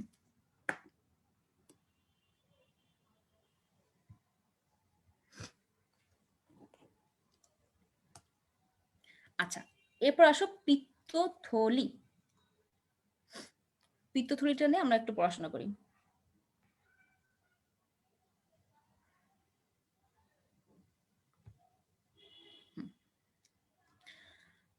মনে রাখবা, ধরো এই যে আমাদের যকৃত, ঠিক আছে, এই যকৃতের ডান খণ্ড থেকে একটা নালী বের হয় আর বাম খণ্ড থেকে একটা নালী বের হয়। ডান খণ্ড থেকে যে নালীটা বের হয় তাকে বলা হয় ডান যকৃত নালী, আর বাম পাশ থেকে যে নালীটা বের হয় তাকে বলা হয় বাম যকৃত নালী। ঠিক আছে, তাহলে যকৃতের ডান অংশ থেকে যে নালী বের হবে তার নাম কি? ডান যকৃত নালী। আর বাম পাশ থেকে যে নালীটা বের হয় সেটার নাম হচ্ছে বাম যকৃত নালী। আচ্ছা, এই দুইটা নালী একত্রে মিলিত হয়। ওকে, এই নালীটাকে বলা হয় অভিন্ন যকৃত নালী। খেয়াল করে দেখো, আগে আলাদা আলাদা ছিল, ভিন্ন ভিন্ন ছিল, এখন দুইটা নালী মিলে গেছে, মিলে যে নালীটা তৈরি হয় তাকে বলা হয় অভিন্ন যকৃত নালী। আচ্ছা, এখানে মনে করো আমাদের পিত্তথলি, তাহলে এই পিত্তথলি থেকে যে নালীটা বের হয় এই নালীটার নাম হচ্ছে পিত্তনালী। ওকে, আচ্ছা, এই পিত্তনালীটা যে দেখো যুক্ত হচ্ছে কার সাথে? অভিন্ন যকৃত নালীর সাথে। তাহলে পিত্তনালী আর অভিন্ন যকৃত নালী একসাথে মিলিত হয়ে একটা নালী তৈরি করে, এই নালীটাকে বলা হয় অভিন্ন পিত্তনালী। ওকে, এটুকু সবাই বুঝতে পারছো? তাহলে ডান পাশ থেকে আসবে ডান যকৃত নালী, বাম পাশ থেকে আসবে বাম যকৃত নালী, দুইটা নালী একত্রে মিলিত হয়, মিলিত হয়ে তৈরি করবে অভিন্ন যকৃত নালী। আচ্ছা, এরপর পিত্তথলি থেকে বের হবে পিত্তনালী, এই পিত্তনালী যে মিলিত হবে অভিন্ন যকৃত নালীর সাথে, তাহলে পিত্তনালী আর অভিন্ন যকৃত নালী একত্রে মিলিত হয়ে তৈরি করে অভিন্ন পিত্তনালী। ওকে, আচ্ছা, এরপর কি হয় মনে রাখবা, এখানে আছে আমাদের অগ্নাশয়, যেটা নিয়ে আমরা এখনই পড়াশোনা করব। এই অগ্নাশয়ের ভিতর থেকে আসে হচ্ছে একটা নালী যার নাম হচ্ছে অগ্নাশয় নালী।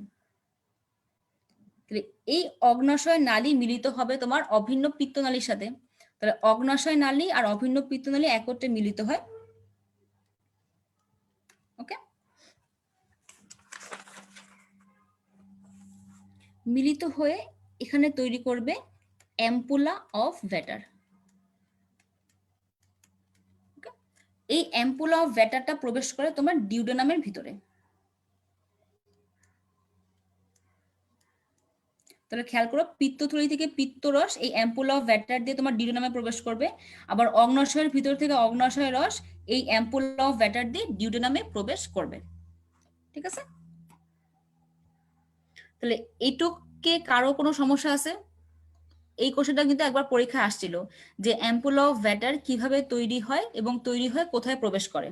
তাহলে খেয়াল করো, প্রথমে ডান যকৃত নালী বাম যকৃত নালী একত্রে মিলিত হয়ে তৈরি করলো অভিন্ন যকৃত নালী।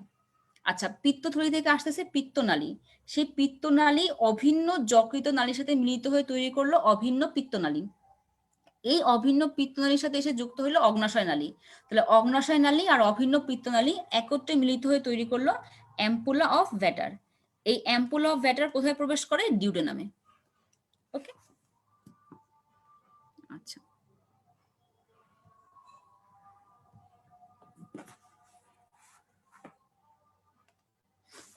এরপর দেখো এই পিত্তরস আর পিত্ত লবণের কি কাজ।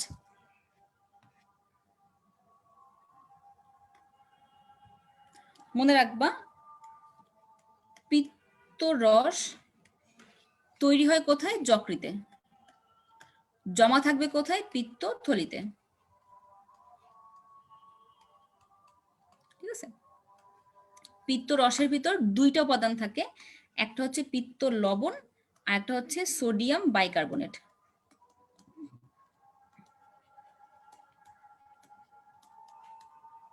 এখন এদের কাজ কি মনে রাখবা। পিত্তরসের প্রথম কাজ হচ্ছে তোমার শরীরে যেসব জিনিস দরকার নাই সেসব জিনিসকে নিষ্কাশন করে দেওয়া। অর্থাৎ কি কি নিষ্কাশন করে দেখো, আমরা একটা ছন্দ দিয়ে মনে রাখবো, কাজী মারুফের কালো টাকা। দেখো আজকে সবাই কাজীর পিছনে পড়ছে। কাজী দিয়ে কপার আর জিঙ্ক, মারুফ দিয়ে মার্কারি, কালো দিয়ে কোলেস্টেরল, টাকা দিয়ে টক্সিন। টক্সিন মানে বিষ, বিষ তোমার শরীরের জন্য ক্ষতিকর। তাহলে পিত্তরস করবে কি, সেটাকে ওই অন্ত্রের মধ্যে দিয়ে বের করে দিবে। আচ্ছা, তাহলে কাজী মারুফের কালো টাকা, copper, zinc, mercury, cholesterol, toxin, যা দরকার নেই সেগুলোকে নিষ্কাশিত করে দেয়। আচ্ছা, এরপর কি করতেছে? পিএইচ নিয়ন্ত্রণ। খেয়াল করে দেখো আমাদের পাকস্থলীতে ছিল হাইড্রোক্লোরিক অ্যাসিড, তাই না? আচ্ছা, এরপর কি হয়? ডিউডেনামে পিত্তরস যখন প্রবেশ করে, এই পিত্তরসের ভিতরে আছে সোডিয়াম বাইকার্বনেট, যেটা একটা ক্ষার। এই ক্ষার করবে কি, ওই অ্যাসিডটাকে নিউট্রাল করে দিবে, করে দিয়ে পিএইচটাকে নিয়ন্ত্রণে রাখবে। তাহলে পিত্তরসের আরেকটা কাজ কি? পিএইচ কে নিয়ন্ত্রণ করা। আচ্ছা, এরপর কি বলছে? দ্রবীভূতকরণ। অদ্রবণীয় ফ্যাটি অ্যাসিড, কোলেস্টেরল এসবকে দ্রবীভূত করে শোষণে সাহায্য করে। এটা আমরা নেক্সট ক্লাসে যখন শোষণ পড়বো তখন পড়বো। ঠিক আছে। আচ্ছা, পিত্ত লবণের কাজকে খেয়াল করো। শোষণ। ADE কে, অর্থাৎ যেসব ভিটামিন চর্বিতে দ্রবণীয় সেসব ভিটামিনকে শোষণে কে সাহায্য করে? পিত্ত লবণ। আরেকটা কাজ কি করে? সক্রিয়করণ। লাইপেজ এনজাইমকে সক্রিয় করে। মনে আছে আমরা আগের দিন পড়ছিলাম যে পেপসিনোজেন, প্রোরেনিন ওরা ছিল নিষ্ক্রিয়, ওদেরকে কে সক্রিয় করছিল? Hydrochloric acid. সেরকম লাইপেজ এনজাইমটা কি থাকে? মাঝে মধ্যে নিষ্ক্রিয় থাকে। এই লাইপেজ এনজাইমকে কে সক্রিয় করবে? পিত্ত লবণ। আচ্ছা, আরেকটা কি? পেরিস্টালসিস। পেরিস্টালসিস মানে কি? মনে রাখবা আমাদের যে অন্ত্র, সেই অন্ত্র যখন এভাবে সংকুচিত প্রসারিত হয় এটাকে বলা হয় পেরিস্টালসিস। তাহলে কোলনে পেরিস্টালসিস করে মল থেকে সাহায্য করে কে? পিত্ত লবণ। এটা জাস্ট তোমার 2-3 মার্কস একটা কোশ্চেনে আসতে পারে, কাজগুলো এভাবে পয়েন্ট করে লিখবা। তাহলে পিত্তরসের কাজ কি? নিষ্কাশন করা, যা আমাদের শরীরে দরকার নেই সেগুলোকে নিষ্কাশন করা। কি কি? কাজী মারুফের কালো টাকা, copper, zinc, mercury, cholesterol, toxin. PH কে নিয়ন্ত্রণ করা, কিসের মাধ্যমে নিয়ন্ত্রণ করে? পিত্তরসে সোডিয়াম বাইকার্বনেট নামে একটা উপাদান আছে, সেটার মাধ্যমে সে পিএইচ নিয়ন্ত্রণ করে। তারপর কি? দ্রবীভূতকরণ, অর্থাৎ অদ্রবণীয় ফ্যাটি অ্যাসিড, কোলেস্টেরল এগুলোকে দ্রবীভূত করে। আচ্ছা, আর পিত্ত লবণ কি করে? শোষণে সাহায্য করে। কোনটাকে? যারা চর্বিতে দ্রবণীয় ভিটামিন, ভিটামিন ADE কে। কাকে সক্রিয় করে? লাইপেসকে। আর কিসে সাহায্য করে? পেরিস্টালসিসে। ওকে, এই কোশ্চেনটা আসলে আশা করি সবাই পারবা।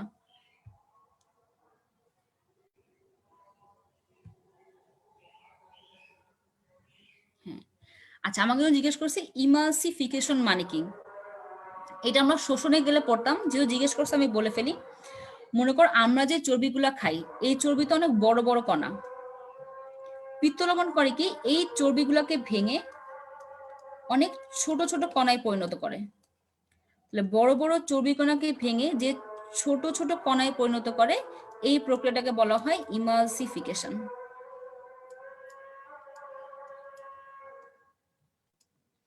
ওকে, আচ্ছা, আজান দিচ্ছে, আমরা একটু 1 মিনিট ব্রেক নিই। আর কারো যদি কোনো কোশ্চেন থাকে এর ভিতরে আমাকে লিখে রাখো, আমি আজান শেষে অ্যান্সার দিয়ে দিচ্ছি।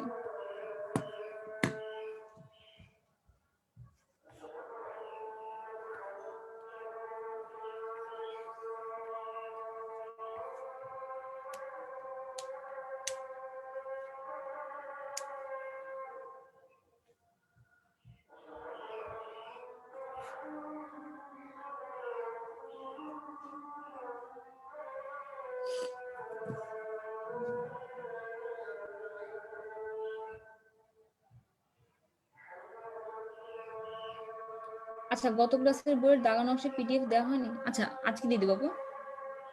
কেন এটা হলো?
আমার আমি সুন্দর করে লিখবো না, আগে তো সব পচা পচা করে লিখছি।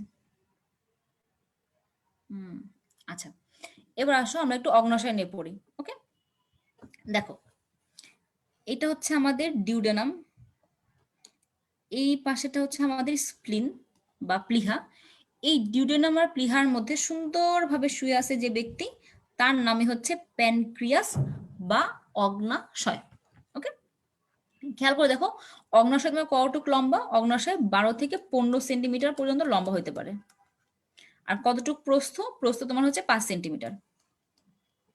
ওকে, আচ্ছা, এখন অগ্ন্যাশয়ের মাথা, এটা হচ্ছে মাথা, তারপর হচ্ছে দেহ, আর লাস্টে হচ্ছে লেজ। দেখো মাথা, দেহ, লেজ, ঘাড়টার কিন্তু নাই। কি কি আছে? মাথা, দেহ, লেজ। দেখো মাথা থাকে কোন দিকে? মাথা থাকবে ডিউডেনামের দিকে, লেজ থাকে প্লিহার দিকে। ঠিক আছে, আর আমি বলছিলাম না যে অগ্ন্যাশয়ের ভিতরে একটা নালী থাকে, এই দেখো ওই নালীটা, এই নালীটার নাম হচ্ছে অগ্ন্যাশয় নালী বা অগ্ন্যাশয় নালী বা প্যানক্রিয়াটিক ডাক্ট। এবং এই অগ্ন্যাশয় নালীর আরেকটা নাম আছে, যেটা হচ্ছে উইটসাং নালী। ওকে, আচ্ছা, এবার খেয়াল করো কি বলছে। তাহলে অগ্ন্যাশয় 12 থেকে 15 সেন্টিমিটার লম্বা, 5 সেন্টিমিটার প্রস্থ, মাথার ডিউডেনামের দিকে, লেজ প্লিহার দিকে, আর যে নালী থাকে সেই নালীর নাম কি? অগ্ন্যাশয় নালী বা উইটসাং নালী। আচ্ছা, এরপর কি বলছে দেখো, অগ্ন্যাশয় মিশ্র গ্রন্থি। আচ্ছা, মিশ্র গ্রন্থি মানে কি? আমরা জানি গ্রন্থি দুই প্রকার হইতে পারে, এক হচ্ছে অন্তঃক্ষরা, আর একটা হচ্ছে বহিঃক্ষরা। ওকে, অন্তঃক্ষরা থেকে কি নিঃসৃত হবে? হরমোন। আর বহিঃক্ষরা থেকে কি নিঃসৃত হয়? এনজাইম। ঠিক আছে, অন্তঃক্ষরা অংশে কোনো নালী থাকে না, আর বহিঃক্ষরা অংশে নালী থাকে। এরকম আরো কিছু পার্থক্য আছে, তোমরা সমন্বয় নিউরন চ্যাপ্টারে পড়বা, কিন্তু মেইনলি এই চ্যাপ্টারে জানো যে সাধারণত গ্রন্থি দুই প্রকার, একটা হচ্ছে অন্তঃক্ষরা গ্রন্থি, বহিঃক্ষরা গ্রন্থি। যারা হরমোন নিঃসরণ করে তাদেরকে আমরা বলি অন্তঃক্ষরা গ্রন্থি, আর যারা এনজাইম নিঃসরণ করে তাদেরকে আমরা বলি বহিঃক্ষরা গ্রন্থি। তো মাঝে মাঝে আমরা ভুলে যাই যে কোনটা হরমোন কোনটা এনজাইম। মনে রাখবা, অন্তর মানেই হচ্ছে মন, তাহলে অন্তঃক্ষরা হরমোন, ওকে, আর বহিঃক্ষরা হচ্ছে এনজাইম। এখন মিশ্র গ্রন্থি মানে কি? মিশ্র গ্রন্থি মানে হচ্ছে ওইসব গ্রন্থি যাদের অন্তঃক্ষরা অংশ আছে, বহিঃক্ষরা অংশ আছে, অর্থাৎ যারা হরমোন এনজাইম দুইটাই নিঃসরণ করে, তাদেরকে আমরা বলবো মিশ্র গ্রন্থি। তাহলে অগ্ন্যাশয় হচ্ছে মিশ্র গ্রন্থি, কারণ এর ভিতর অন্তঃক্ষরা অংশ আছে আবার বহিঃক্ষরা অংশ আছে। ওকে, ক্লিয়ার সবাই? একটু অগ্ন্যাশয়কে কেন মিশ্র গ্রন্থি বলা হয়? কারণ এতে অন্তঃক্ষরা বহিঃক্ষরা দুইটা অংশই আছে।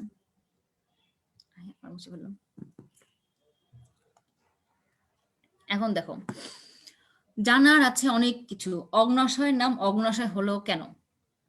এটা আমি তোমাদের জন্য কোশ্চেন রাখলাম, এটা আমাকে তোমরা নেক্সট ক্লাসে জানাবা যে অগ্নাশয়কে আসলে অগ্নাশয় কেন বলা হয়। ওকে, এখন দেখো অগ্নাশয়কে মিশ্র গ্রন্থি বলা হয় কেন, এটা কিন্তু 2 নম্বরের কোশ্চেনে পরীক্ষায় প্রচুর আসে। আমাকে বলো এবার যে যে বুঝছো যে অগ্নাশয়কে কেন আমরা মিশ্র গ্রন্থি বলি, কে বলতে পারবা অগ্নাশয়কে কেন মিশ্র গ্রন্থি বলা হয়?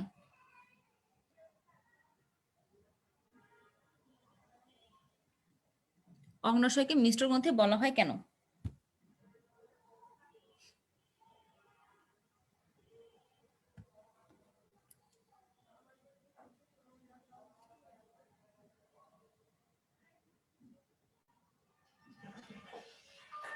Very good. অর্থাৎ এর বহিঃক্ষরা অন্তঃক্ষরা উভয় অংশই আছে এবং এটা হরমোন এনজাইম দুটাই নিঃসরণ করে। আচ্ছা বলতো আমাদের শরীরে আর কি কি মিশ্র গ্রন্থি আছে? এবার সুন্দর জিনিস মনে রাখবা, যাদের নামের শেষে শয়তানের শয় আছে তারাই হচ্ছে মিশ্র গ্রন্থি। যেমন অগ্নাশয়, শুক্রাশয় এবং ডিম্বাশয়। কেউ আবার অতি উৎসাহে মলাশয় বলে ফেলো না, ঠিক আছে? মলাশয় কিন্তু গ্রন্থি, গ্রন্থি কিন্তু না, ঠিক আছে? তাহলে অগ্নাশয়, শুক্রাশয়, ডিম্বাশয় এরা হচ্ছে আমাদের মিশ্র গ্রন্থি।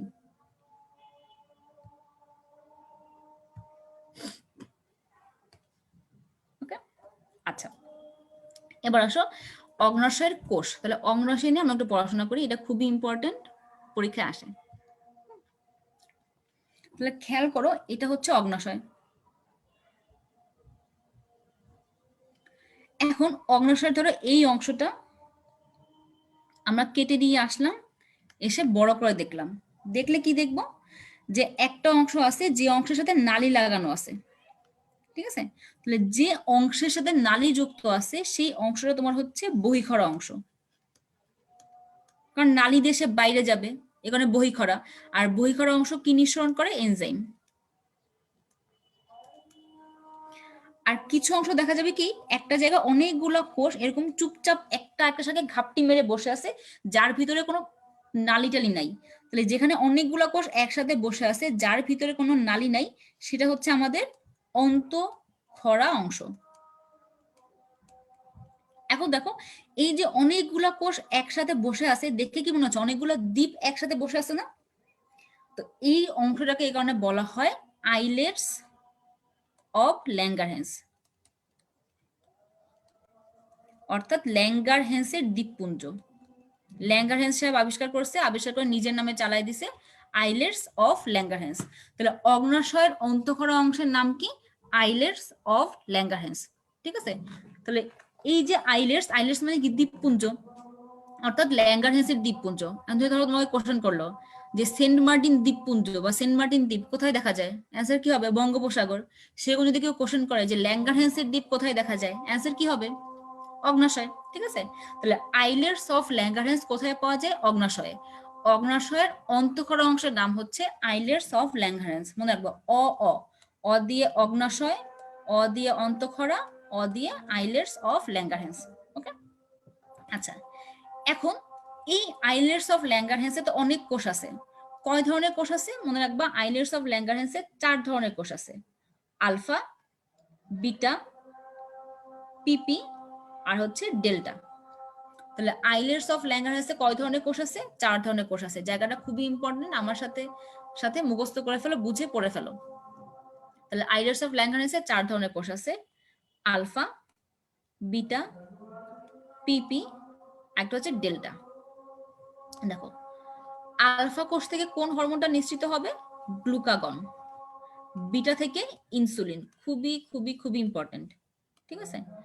পিপি থেকে পলিপেপটাইড, পিপি পলিপেপটাইড। আর ডেল্টা থেকে সোমাটোস্ট্যাটিন। তাহলে আবার খেয়াল করো, অগ্নাশয়ে কয় ধরনের কোষ আছে? 4 ধরনের, আলফা, বিটা, পিপি, ডেল্টা। আলফা, বিটা, পিপি, ডেল্টা। আলফা কোষ থেকে কি নিঃসৃত হবে? গ্লুকাগন। বিটা থেকে ইনসুলিন, পিপি থেকে পলিপেপটাইড, ডেল্টা থেকে সোমাটোস্ট্যাটিন। আচ্ছা খেয়াল করো, এই যে গ্লুকাগন এর কাজ কি? দেখো গ্লুকাগন নামের ভিতরে একটা গ্লুকোজ গ্লুকোজ ভাব আছে না, তাহলে গ্লুকাগনের কাজ হচ্ছে গ্লুকোজ বাড়ানো। গ্লুকাগনের কাজ কি? গ্লুকোজ বাড়ানো। আচ্ছা ইনসুলিনের কাজ কি? দেখো গ্লুকোজ কমানো।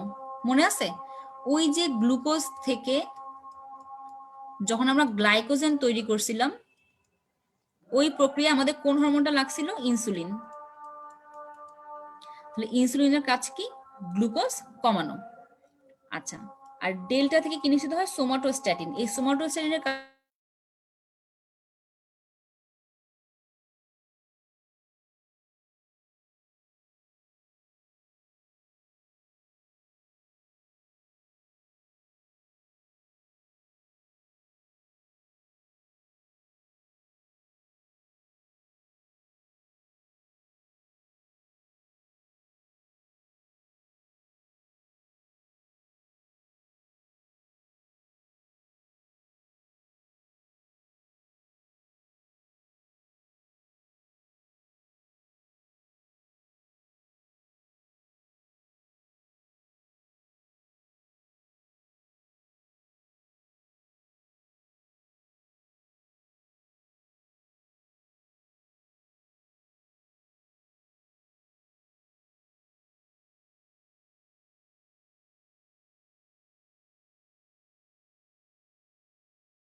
আচ্ছা এখন দেখতে পাচ্ছ সবাই?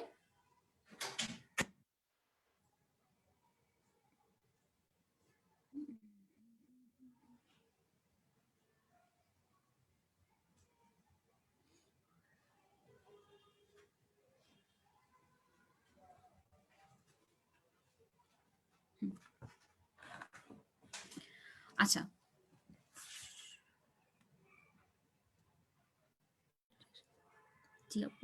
ওকে, তাহলে পরীক্ষার জন্য কোনটা বেশি ইম্পর্টেন্ট? এই আলফা আর বিটা কোষ প্রচুর আসে। যে গ্লুকাগনের কাজ কি? গ্লুকোজ বাড়ানো। ইনসুলিনের কাজ কি? গ্লুকোজ কমানো।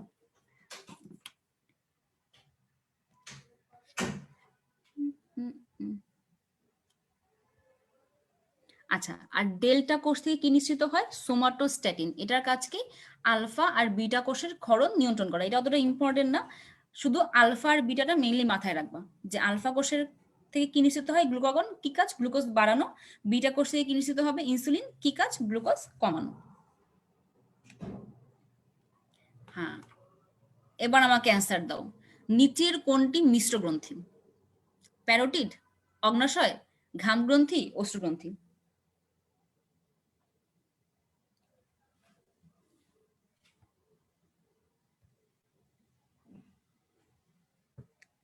ভেরি গুড, তোমরা তো অস্থির। ভেরি গুড, ইমরান, রিদিতা, ফাইজা, গুড। এই দেখো আমরা আগেই বলেছিলাম যে মিশ্রগ্রন্থির নামের শেষে কি থাকবে? শয় থাকবে। অগ্নাশয়, শুক্রাশয়, ডিম্বাশয়। আচ্ছা এবার আসি ক্ষুদ্রান্ত্র। ঠিক আছে, মনে রাখবা ক্ষুদ্রান্তের তিনটা অংশ। কয়টা অংশ? তিনটা অংশ। ওকে, প্রথম অংশের নাম হচ্ছে ডিউডেনাম, একদম পাকস্থলীর পরপর যে অংশটা সেটা হচ্ছে ডিউডেনাম, তারপরে জেজুনাম, আর সবার লাস্ট হচ্ছে ইলিয়াম। আমরা মনে রাখবো ডিজে আলি দিয়ে, চান্না মেরিয়া মেরিয়া, তাই না? ডি দিয়ে ডিউডেনাম, জে দিয়ে জেজুনাম, আলি দিয়ে ইলিয়াম। ধরো পরীক্ষা আসতে পারে নিচের কোনটি ক্ষুদ্রান্তের অংশ নয়? Duodenum, jejunum, caecum, ileum. Answer কি হবে? নিচের কোনটি ক্ষুদ্রান্তের অংশ নয়? Duodenum, jejunum, caecum, Ilium.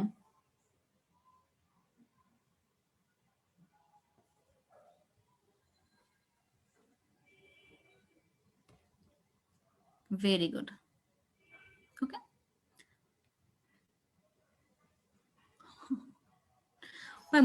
আমি যে মানে নাম মুছলে পরের স্লাইডে যাইতে পারতেছি না, বুঝছো? আর আমি টেকনোলজিগুলো একটু ডাম্প, আমি শিখে আসবো যে কিভাবে নাম মুছে পরেরটায় যেতে হয়। ঠিক আছে,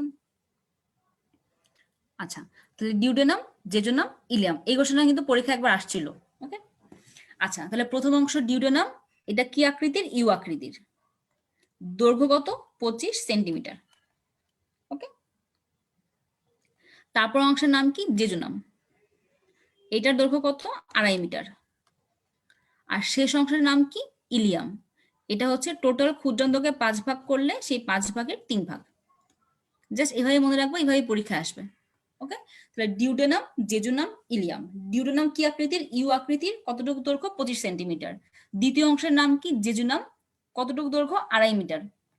দেখো, ডিউডেনাম 25 সেন্টিমিটার, এই 25-এর মাঝখানে একটা পয়েন্ট বসাই দিবা, সেন্টিমিটারকে মিটার করে দিবা, তাইলেই হয়ে যাবে হচ্ছে জেজুনাম। তাহলে 2.5 মিটার। আর ইলিয়াম কতটুকু? টোটাল ক্ষুদ্রান্তের 5 ভাগের 3 ভাগ।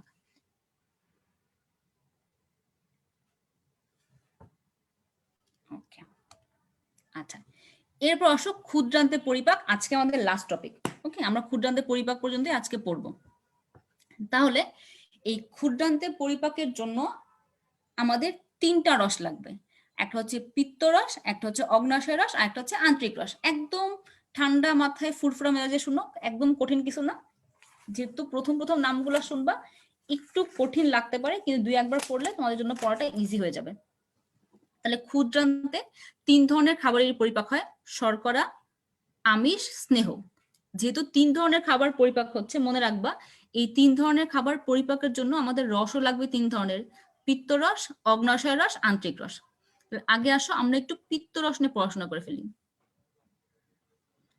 মনে রাখবা এই যে পিত্তরস আমরা আগেই পড়ে আসছি, কোথায় তৈরি হয়? যকৃতে। কোথায় জমা থাকবে? পিত্ত থলিতে। আচ্ছা, পিত্তরসে পিত্ত লবণ আছে। এই পিত্ত লবণের কাজ কি? এই যে চর্বি বা স্নেহ জাতীয় খাবার আছে, পিত্ত লবণ করে কি? এই বড় বড় চর্বি কণাগুলোকে ভেঙে ছোট ছোট চর্বি কণায় পরিণত করে। এই যে বড় বড় কণাকে ভেঙে ভেঙে ছোট কণায় পরিণত করতেছে, এই প্রক্রিয়াটাকে বলা হয় ইমালসিফিকেশন। ঠিক আছে, তাহলে ইমালসিফিকেশন কে করে? পিত্ত লবণ। ওকে, আচ্ছা, এবং মনে রাখবা পিত্ত রসে খাবার পরিপাককারী কোনো এনজাইম নাই। এটা একবার সত্য মিথ্যে আসছিল। তো সবাই যেহেতু জানে যে পিত্তরস খাবার পরিপাকে সাহায্য করে, তো মনে করে কি পিত্তরসে নিশ্চয়ই কোনো এনজাইম আছে, কিন্তু পিত্তরসে খাবার পরিপাককারী কোনো এনজাইম নাই। তাহলে কিভাবে পরিপাকে সাহায্য করে? ওই যে বড় বড় চর্বিকে ভেঙে ছোট ছোট চর্বি কণায় পরিণত করতেছে, এইভাবে সে পরিপাকে সাহায্য করে, কিন্তু তার ভিতর খাবার পরিপাকের কোনো এনজাইম নাই। ওকে, আচ্ছা, এরপর আসো অগ্ন্যাশয় রস আর হচ্ছে আন্তরিক রস। দেখো, প্রথমে আসি অগ্ন্যাশয় রস। তাহলে অগ্ন্যাশয় রসে কি কি এনজাইম থাকবে? অগ্ন্যাশয় রসে শর্করা পরিপাকের কিছু এনজাইম থাকবে, প্রোটিন পরিপাকের কিছু এনজাইম থাকবে, আর হচ্ছে স্নেহ পরিপাকের কোনো কিছু এনজাইম থাকবে। আমরা এই নামগুলো আগে শিখে ফেলবো। মনে রাখবা অগ্ন্যাশয় রসে শর্করা পরিপাকের জন্য 2টা এনজাইম আছে। ওকে, আমরা মনে রাখবো হচ্ছে এ আর এম দিয়ে। এ দিয়ে হচ্ছে অ্যামাইলেজ, আর ম দিয়ে হচ্ছে মল্টেজ। তাহলে অগ্ন্যাশয় রসে শর্করা পরিপাকের জন্য কি কি এনজাইম আছে? অ্যামাইলেজ আর হচ্ছে মল্টেজ। ওকে, অ্যামাইলেজ আর মল্টেজ। দেখো, অ্যামাইলেজের কাজ কি? এটা আমরা কিন্তু মোটামুটি জানি যে অ্যামাইলেজের কাজ কি হবে, যেটা জটিল শর্করা মানে স্টার্চ, আমরা যে ভাত টাত খাই এই ধরনের শর্করাকে ভেঙে মল্টোজে পরিণত করা। এরপর মল্টেজ করবে কি, মল্টেজ এই মল্টোজকে ভেঙে গ্লুকোজে পরিণত করবে। বাস, শেষ। আচ্ছা, এবার আসো প্রোটিন। খেয়াল করো, প্রোটিন পরিপাকের জন্য অগ্ন্যাশয় রসে কি কি এনজাইম আছে আমরা কিভাবে মনে রাখবো? মনে রাখবা, প্রোটিন পরিপাকের জন্য আছে দুইটা সিন, অর্থাৎ একটা হচ্ছে ট্রিপসিন আর একটা হচ্ছে কাইমোট্রিপসিন। তাহলে প্রোটিন পরিপাকের জন্য অগ্ন্যাশয় রসে কি কি এনজাইম আছে? দুইটা সিন আছে, অর্থাৎ ট্রিপসিন আর একটা হচ্ছে কাইমোট্রিপসিন। আচ্ছা, আর কি আছে? কতগুলো পেপটাইডেজ। আমরা জানি অনেকগুলো পেপটাইড মিলে মিলে প্রোটিন তৈরি হয়। তাহলে যে এনজাইমের নামের শেষে পেপটাইডেজ আছে তারা কোন জাতীয় এনজাইম? তারা প্রোটিন পরিপাককারী এনজাইম। আচ্ছা, কি কি পেপটাইডেজ আছে? একটা হচ্ছে কার্বক্সি পেপটাইডেজ, আচ্ছা একটা হচ্ছে তোমার ডাইপেপটাইডেজ, একটা হচ্ছে ট্রাইপেপটাইডেজ, আর একটা হচ্ছে অ্যামিনোপেপটাইডেজ। ওকে, আর দুইটা এক্সট্রা মনে রাখবা, একটা হচ্ছে কোলাজিনেজ আর একটা হচ্ছে ইলাস্টেজ।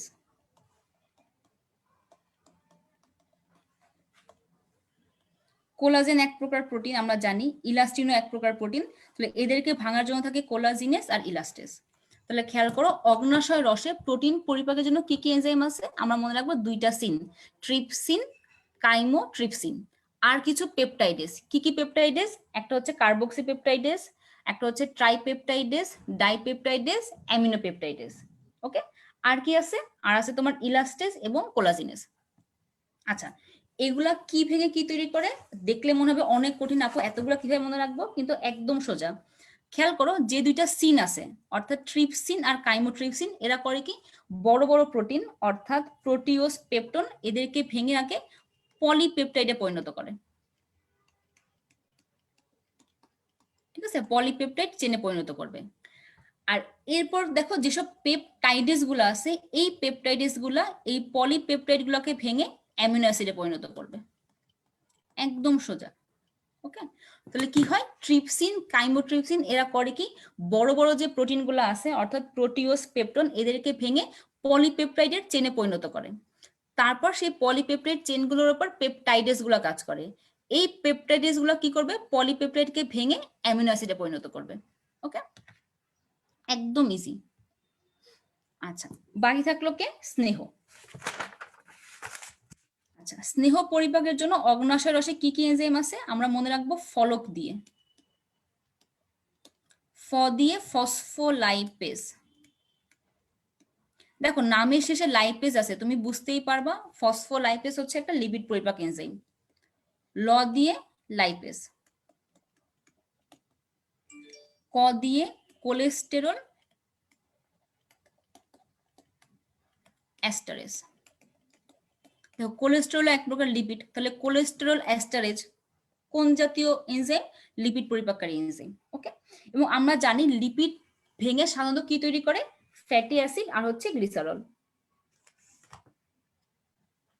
ওকে, আচ্ছা, তাহলে এই যে আমাদের লাইপেজ, এই লাইপেজ করবে কি, লিপিডকে ভেঙে ফ্যাটি অ্যাসিড আর গ্লিসারলে পরিণত করবে। আচ্ছা, এই যে ফসফোলাইপেজ আছে, দেখো এর নামের ভিতরে লাইপেজ আছে, তাহলে এও কিসে পরিণত করবে? ফ্যাটি অ্যাসিড আর গ্লিসারলে। কিন্তু সামনে একটা ফসফো আছে, তাহলে এই ফসফো দিয়ে মনে রাখবা ফসফরিক অ্যাসিড। তাহলে ফ্যাটি অ্যাসিড, গ্লিসারল আর কি তৈরি হবে? Phosphoric acid. ওকে, আচ্ছা, আর কি থাকলো? কোলেস্টেরল অ্যাস্টারেজ। তাহলে কোলেস্টেরল অ্যাস্টারেজ তোমার করবে কি? কোলেস্টেরল অ্যাস্টারের উপর কাজ করবে, কাজ করে কি তৈরি করবে? ফ্যাটি অ্যাসিড আর হচ্ছে কোলেস্টেরল। ওকে, তাহলে খেয়াল করো, স্নেহ পরিপাকের জন্য অগ্ন্যাশয় রসে কি কি এনজাইম আছে আমরা মনে রাখবো ফলক দিয়ে। ফ দিয়ে ফসফোলাইপেজ, ল দিয়ে লাইপেজ, ক দিয়ে কোলেস্টেরল অ্যাস্টারেজ। ফসফোলাইপেজ কার উপর কাজ করবে? ফসফোলিপিডের উপর। করে কি তৈরি করবে? Fatty acid, glycerol, phosphoric acid. Lipase কার উপর কাজ করবে? লিপিডের উপর। ভেঙে কি তৈরি করবে? ফ্যাটি অ্যাসিড আর গ্লিসারল। আর কোলেস্টেরল এস্টারেজ কার উপর কাজ করবে? কোলেস্টেরল এস্টারের উপর। ভেঙে কি তৈরি করবে? ফ্যাটি অ্যাসিড আর কোলেস্টেরল। ওকে, তো এইটুকু কার কোনো সমস্যা আছে?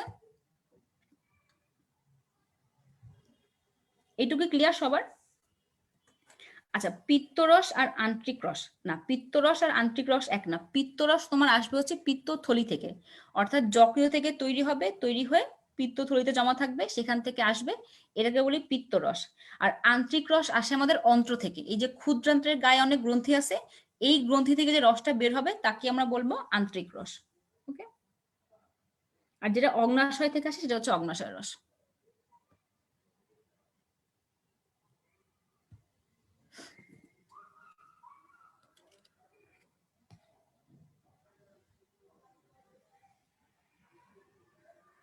আচ্ছা, প্রোটিনটা আমি আরেকবার বলে দিচ্ছি।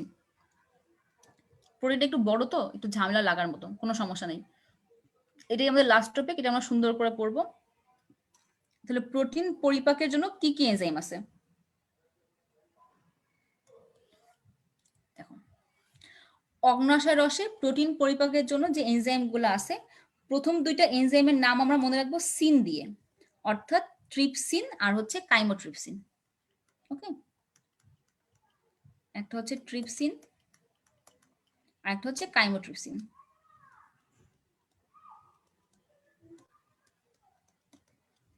আচ্ছা, আর যে এনজাইম গুলো আছে সেই এনজাইমের নামের শেষে পেপটাইডেজ আছে। ওকে, কি কি পেপটাইডেজ? একটা হচ্ছে কার্বক্সি পেপটাইডেজ, একটা হচ্ছে অ্যামিনো পেপটাইডেজ, একটা হচ্ছে ডাইপেপটাইডেজ, একটা হচ্ছে ট্রাইপেপটাইডেজ। আর দুইটা এক্সট্রা আছে, একটা হচ্ছে কোলাজিনেজ আর হচ্ছে ইলাস্টেজ।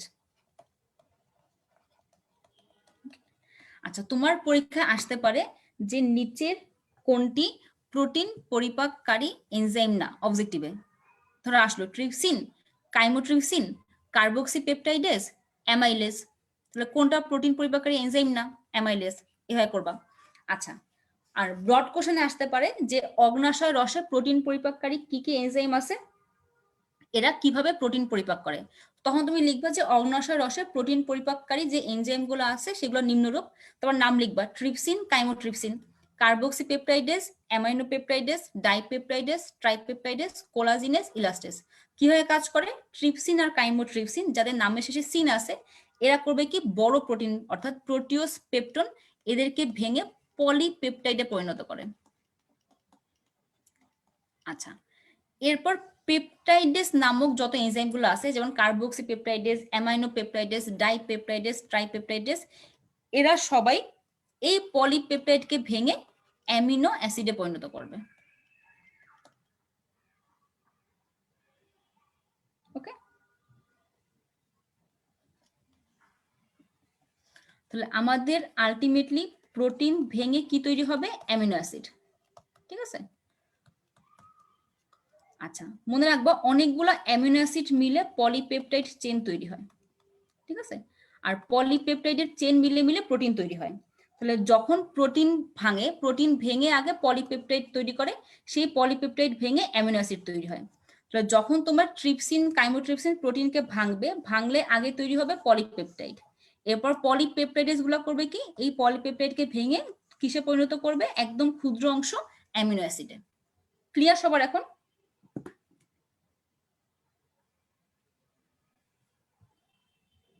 ওকে, তাহলে এবার আসি আমাদের লাস্টের টপিক, আন্তরিক রস। দেখো, আন্তরিক রসের শর্করা পরিপাককারী কি কি এনজাইম আছে?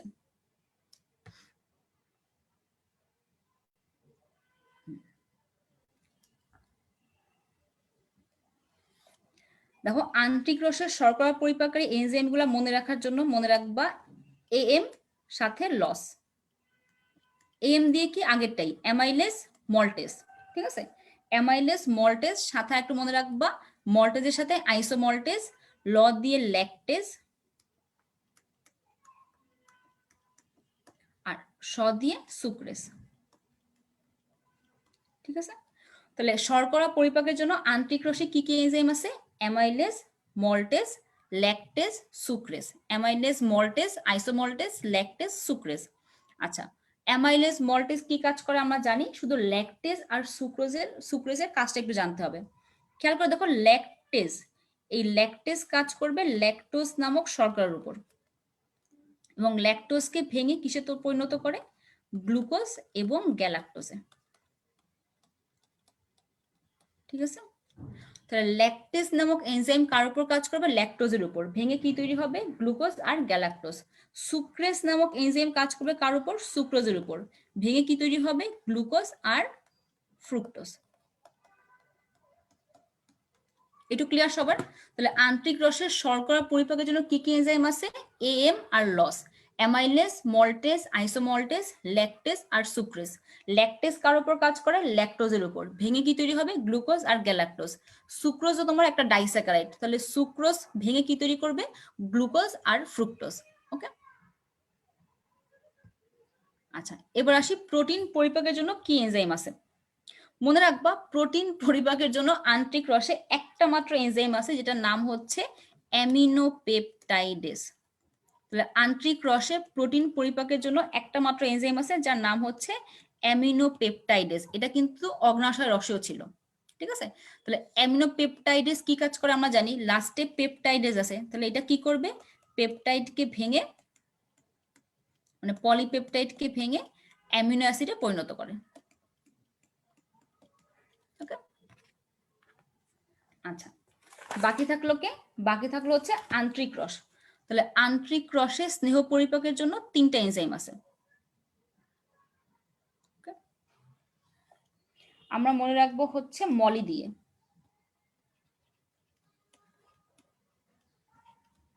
মলি এলো, এলোটা তোমাদের এই বইয়ে নেই, আমরা জাস্ট মলি মনে রাখি।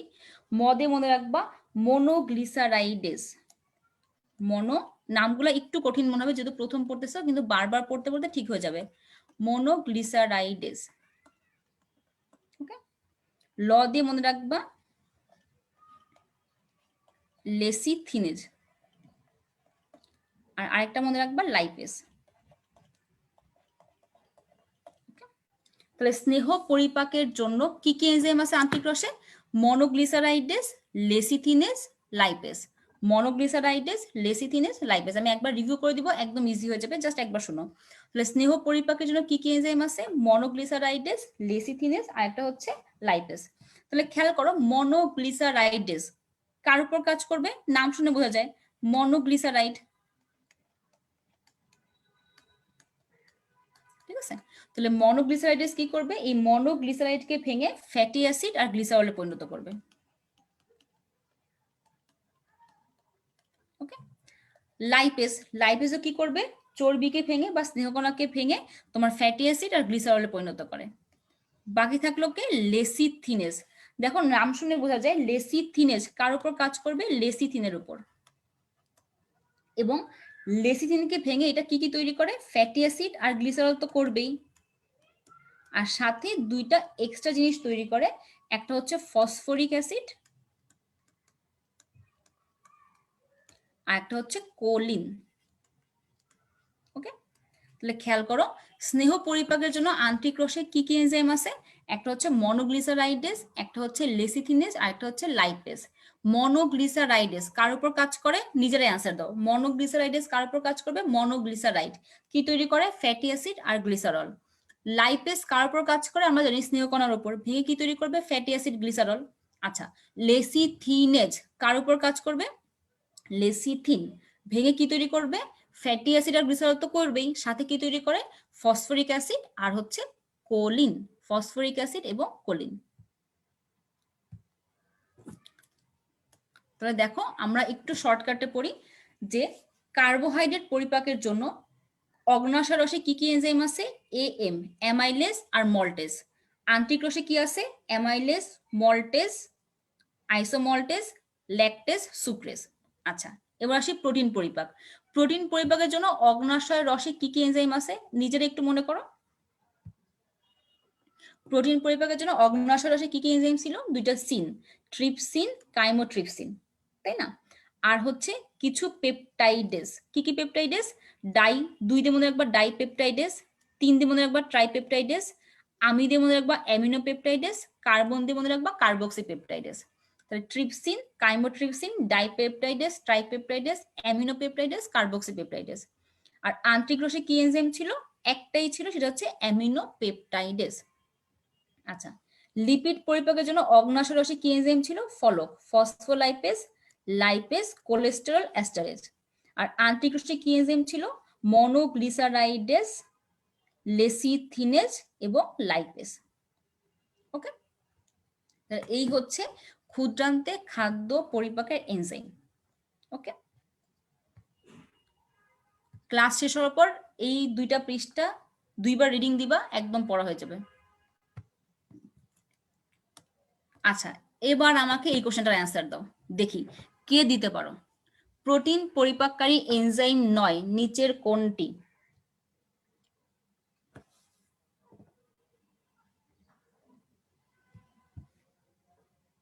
Very good, very good. তাহলে একবার পড়াশোনায় যদি অ্যান্সার দিতে পারো তাহলে এত কষ্ট পাওয়ার তো কিছু নেই, তুমি বাসায় আরেকবার পড়লে পুরোটা পড়া মুখস্থ হয়ে যাবে। এবং এভাবেই কিন্তু পরীক্ষায় কোশ্চেন আসে। ওকে, আচ্ছা, একজন জিজ্ঞেস করছে গবলেট সেল কি? গবলেট সেল থাকে হচ্ছে বৃহদান্ত্রে, আমরা নেক্সট ক্লাসে বৃহদান্ত্র পড়বো, তখন আমরা গবলেট সেল পড়বো। ওকে,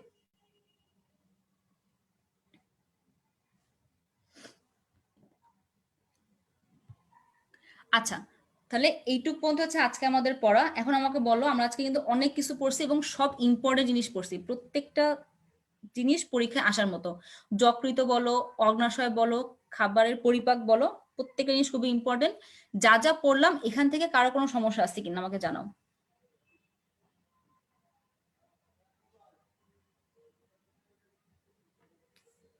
এই যা যা পড়ছি এটা কি ক্লিয়ার সবার?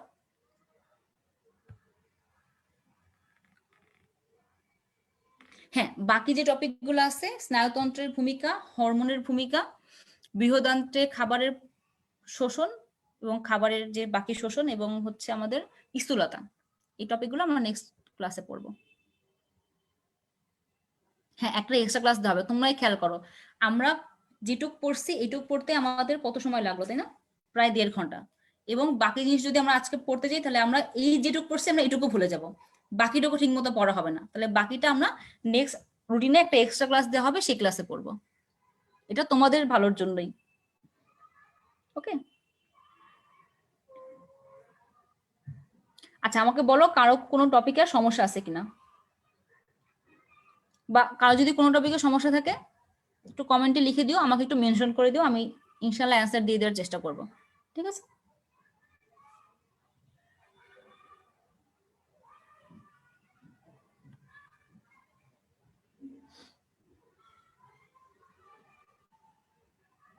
ওকে।